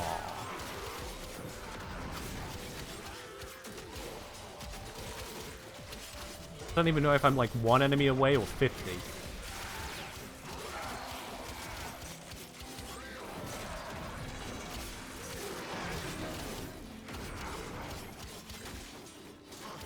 Okay, well I still don't know if I'm 1 or 50 away. There we go, alright.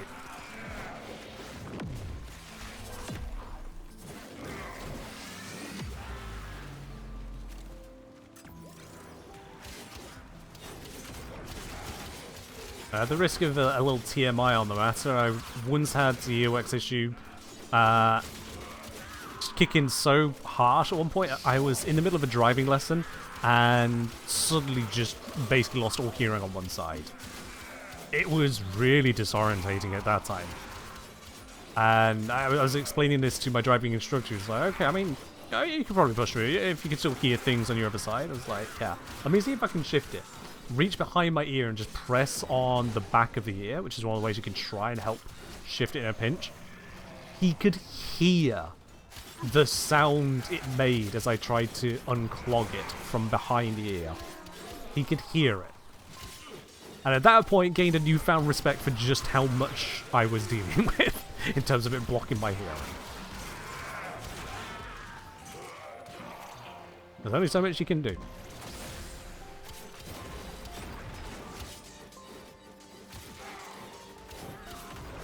Oh yeah, I still recognize in the grand scheme of things it is the smallest of issues.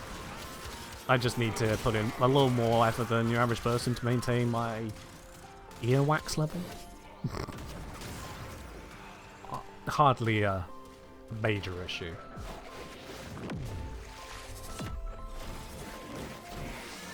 But yeah, I straight up inherited it from my dad. Same kind of issue for him. Actually, it's even worse for him. I've got a lesser effect.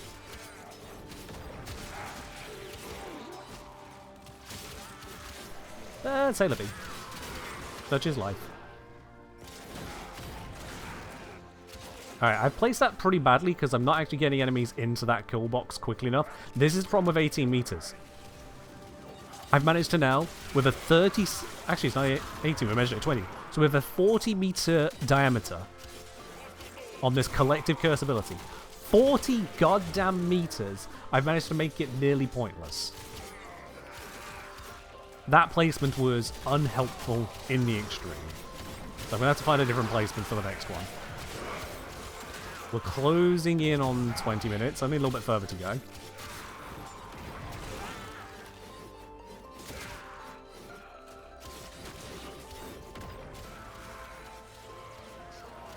This is slightly sullied by having to pick up life support every now and then. Hello, Mania, come to ruin the day as well.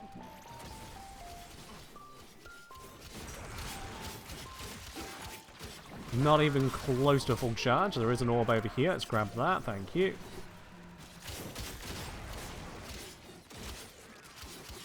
Trying to not hit Mania so they actually bleed out. There we go.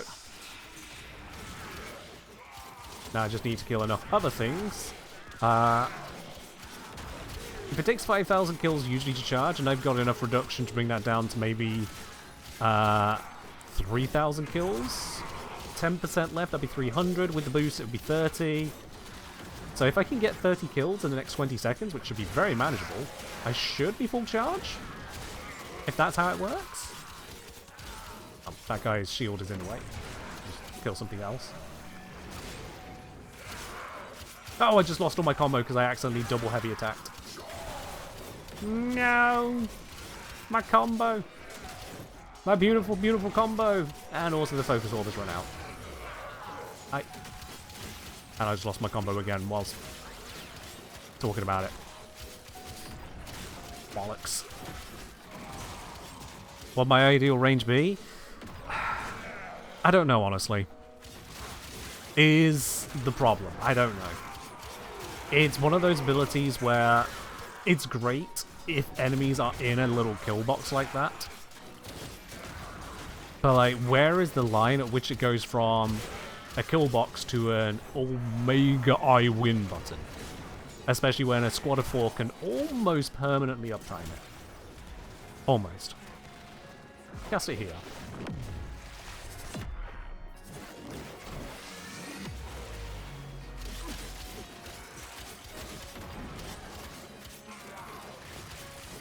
Yeah, I love that it strips Overguard over 4 seconds in the area. Like, that matters enough. God, this... Yeah. I wanted to catch that area up there as well, but now I feel like I'm fighting against the mechanics to try and make it matter. Anyway, I am past the 20-minute mark. Just 1850, 1660. Sorry, clan, just deal with those numbers. We'll just finish off this zone. Oh, the zone's gone. Alright, let's go. Let's compare those numbers and see what I make of it.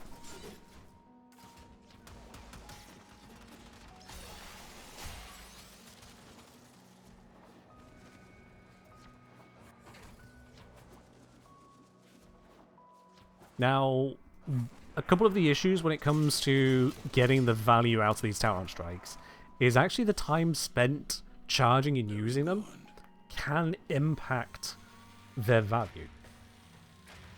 Say, for example, a Tauron strike increases your kills per minute by 10% whilst it's active. Sounds good, 10% increase. It's not like game-changing, but we can take a 10%. But if it's active for 30 seconds and it gives you a 10% increase, then it's effectively giving you 3 seconds of bonus. If you spend 3 seconds casting it, where during those 3 seconds you're getting 0 damage dealt, you get nothing. You get a net 0. Now let's see what we've got here. In the first 10 minutes, I got 864 melee kills. In the following 11 minutes, I then went from 864 to another 796 kills, which is 723 kills per 10 minutes. So actually my melee kill rate had gone down noticeably there. That's not good. Gameplay patterns, spawn patterns, increase in Eximus, increase in spending time getting life support, all of that can affect that there. Imperfect testing, I unfortunately have to acknowledge that. I got a total of 190 kills with VAZARIN there. Which, if we divide that by the 11 minutes, 17 kills per minute came from the VAZARIN Tauron strike that I set up. In total, I had an average KPM of 88. Bear in mind that in the first 10 minutes, my average KPM was 86.4, so that's only a 1.6 increase. It's an increase, one way or the other. My melee kills went down, but my total kills went up. Time spent picking up the life support is more of an anomaly to those numbers. Overall, taking a very close effect weapon, trying to focus on a situation where I could tangibly feel the difference. Can't say I really felt the difference.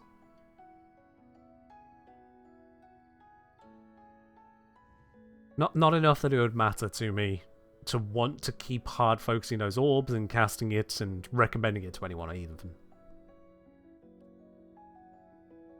And this is the focus school one, which duplicates your damage and multiplies it by the number of enemies in range.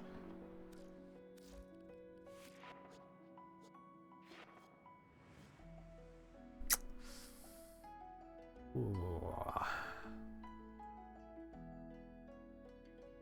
For those of you following along with the test, aside from the very obvious issues of the test there of the nature of the spawning locations shifting around, life support taking up some of my focus, aside from the very obvious ones there, what have I missed out on this test? What would be demonstrating more value out of this strike than I have shown so far? And again, not focusing on the Deathless Currents bit, that's its own special feature.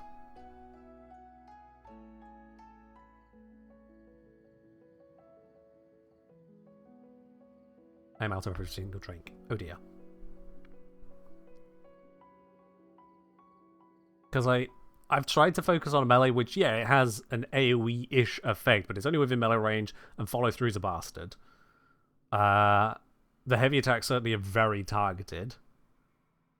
So it's about as single target as I dare take a melee for its comparison, and a lot of the most meta melees these days use not single target approaches. For gunnery, it wouldn't have been so easy to even see the effect. But again, our best guns are either very AoE focused or very much killing things at a longer range than Nightdrew would even help. Mirrorlabe's given a smile. I don't know what that means in this context. If you have some great wisdom to add to it, Mirrorlabe, this is the perfect time to say it.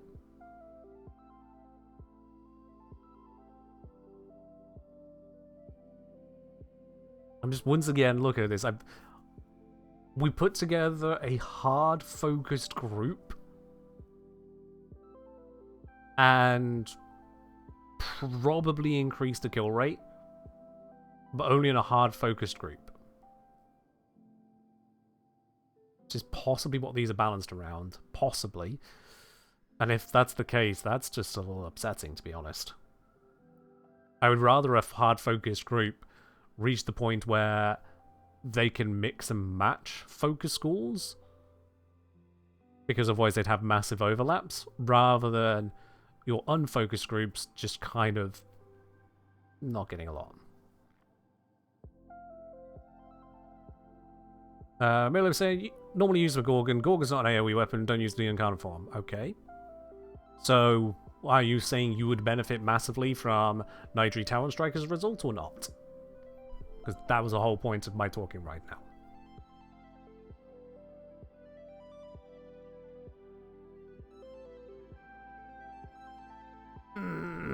I don't see a way I can really push this.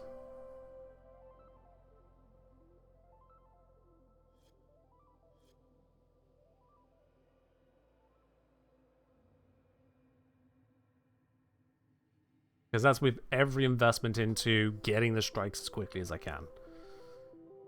In any lower kill rate mission, it'll be worse. To give you non-AoE weapon AoE effect, yeah. That's it. That's all I can give you is a non-AoE weapon can have an AoE in a particular area, whereupon you must set it up in a way where the enemies will constantly be re-entering this marked zone, usefully enough for you to focus your kills onto that, whilst also not taking away too much from your general process, to get it charged and cast it in the first place.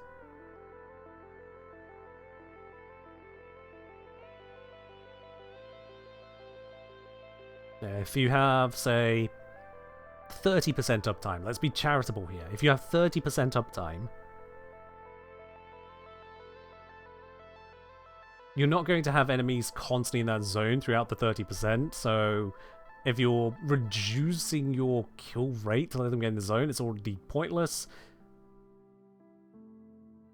But let's say 30% uptime, and it leads to maybe 20% more kills during said uptime. You'd expect more than that, but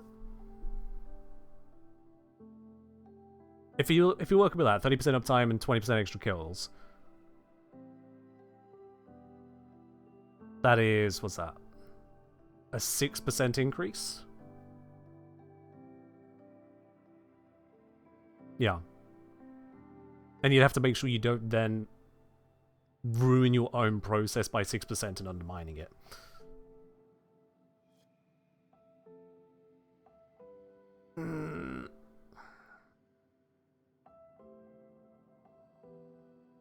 It's not a lot. And I was hoping for a little bit more than that. Which is a shame, but it is what we've measured. It's more impactful than the others so far that I've had a look at, I'll be quite honest. I've realised I've not had any look at all today at Aniru's one. Aniru's is a little weird still, but it doesn't have much of the explosions of power. And then Naramon, big sword, leading into big disappointment, I'll be quite honest. Zeneric, I need to test some other weirdness on it, but the beam is very short-lived, hard to get value out of on itself. And the follow-up effects are curious. And the Madurai, I still have a couple things to test, but I've overall been a little bit let down by that. To say it is the damage of all damage ones.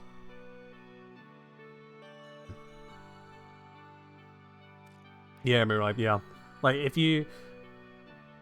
I think for optimizing the VAZARIN zone, the best way would be to place the zone where you are not trying to kill enemies, but where you can occasionally see an enemy in the zone to kill the ones which are in the zone.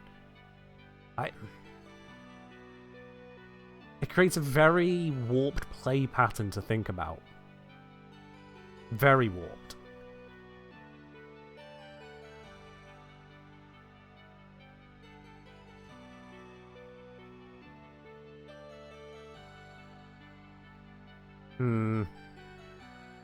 I'm not sure on it, I'll be honest with you.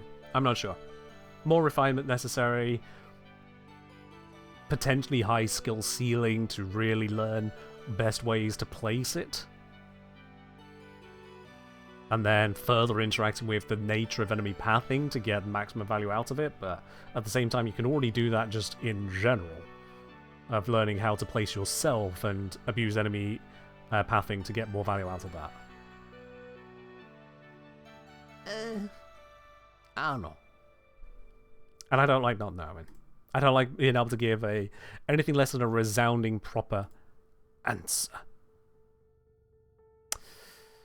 So, let's give a resounding proper answer to who can win a giveaway today. As the worst transition I could come up with, but it's what we're going with. Let's do a bit of a giveaway. Twitch is trying to start an ad break right now. Let's have none of that. Thank you very much. Let's kill the other music, and let's open up a draw for 75 platinum. Exclamation mark enter in the chat if you'd like a chance to win 75 plat. Those of you who've been around a few times, you know exactly how this works now. If it's your first time here, well, welcome on in and enjoy the ride. Because, oh yes indeed, this is how we run our giveaways here. One simple bespoke application you will not see anywhere else. No sorry. No one else has this lack of taste that I do. Exclamation mark enter in the chat for a chance to win that 75 plat, courtesy of DE. They hand it out every couple of weeks. We get to hand it out to you guys here just for enjoying the channel. Simple as that. And speaking on that, if you do actually enjoy the tunnel, you enjoy all the testing, the not just effort, the focus, the preparation that goes into making it all happen, then consider hitting that subscribe button as well to join in more fully on that. But I'm going to take myself out the way now. Let's get rid of the camera so we're no longer hiding Ellie there. There you are. You are part of the giveaway. There's red cape you haven't seen in a bit. Death Scholar special right there.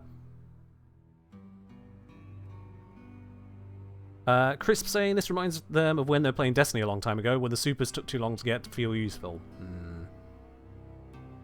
Milo was saying they were going through the full stream, thinking of where they could use the VAZARIN Tauron strike to get better loot out of their gameplay, and Milo couldn't think of one. Yeah. The only interaction I could think of that might be of interest was what someone mentioned earlier, which was if it could potentially affect arbitration drones where abilities don't, which still needs testing, but even then that is very niche. A 40-meter diameter area just isn't that much in Warframe. For something that you can only affect once per few minutes per player. A 40-meter collective curse, or 20-meter radius collective curse. If collective curse had a 3-minute cooldown, or even a 2-minute cooldown on it, a 1-minute cooldown on it, everyone would call it trash. I wonder what people call the Tauron strikes. Alright, last chance to get in. Last chance is exclamation mark enter in the chat for a chance to win the 75 plat. We'll do the draw in 15 seconds. Why am I choosing 15 today instead of 10 or 20? I don't know. That's just a number I'm going with. What's the raw chest look like this time? Honestly, I'm not sure what we've got here. I'm not sure what we've got. There is certainly a little bit of a something being drawn here, but I'm drawing a blank. Let's see who's not firing a blank in this giveaway draw. Let's go.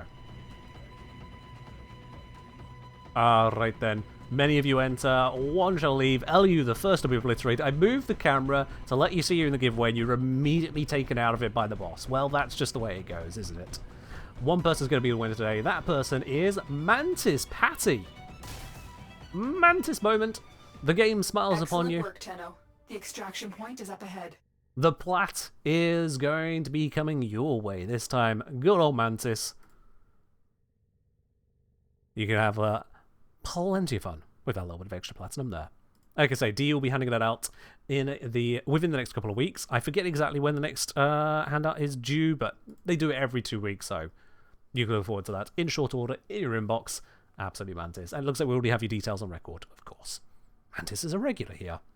Anyway, everyone, that is where we're going to wrap it up today. Thank you very much for joining in. That is all we're really going to focus on the VAZARIN Tauron strike, unless I find something crazy in the near future. Don't hold your breath on that. Chris saying, if D ended up doing where kills gave charge for the whole team for a longer time than what I've seen in game currently, which should be map wide. So other players' kills already give you charge, as evidenced by the fact that my Necros could charge up whilst doing basically nothing. No, there are deeper issues with the Tauron strikes than who's getting the kills. That could probably be its own video. That's where we're going to wrap it up today. I'll be live again on Wednesday for some more Warframe. In the meantime, I hope you have yourselves a good start to the week, and I'll catch you in the next one. Bye-bye.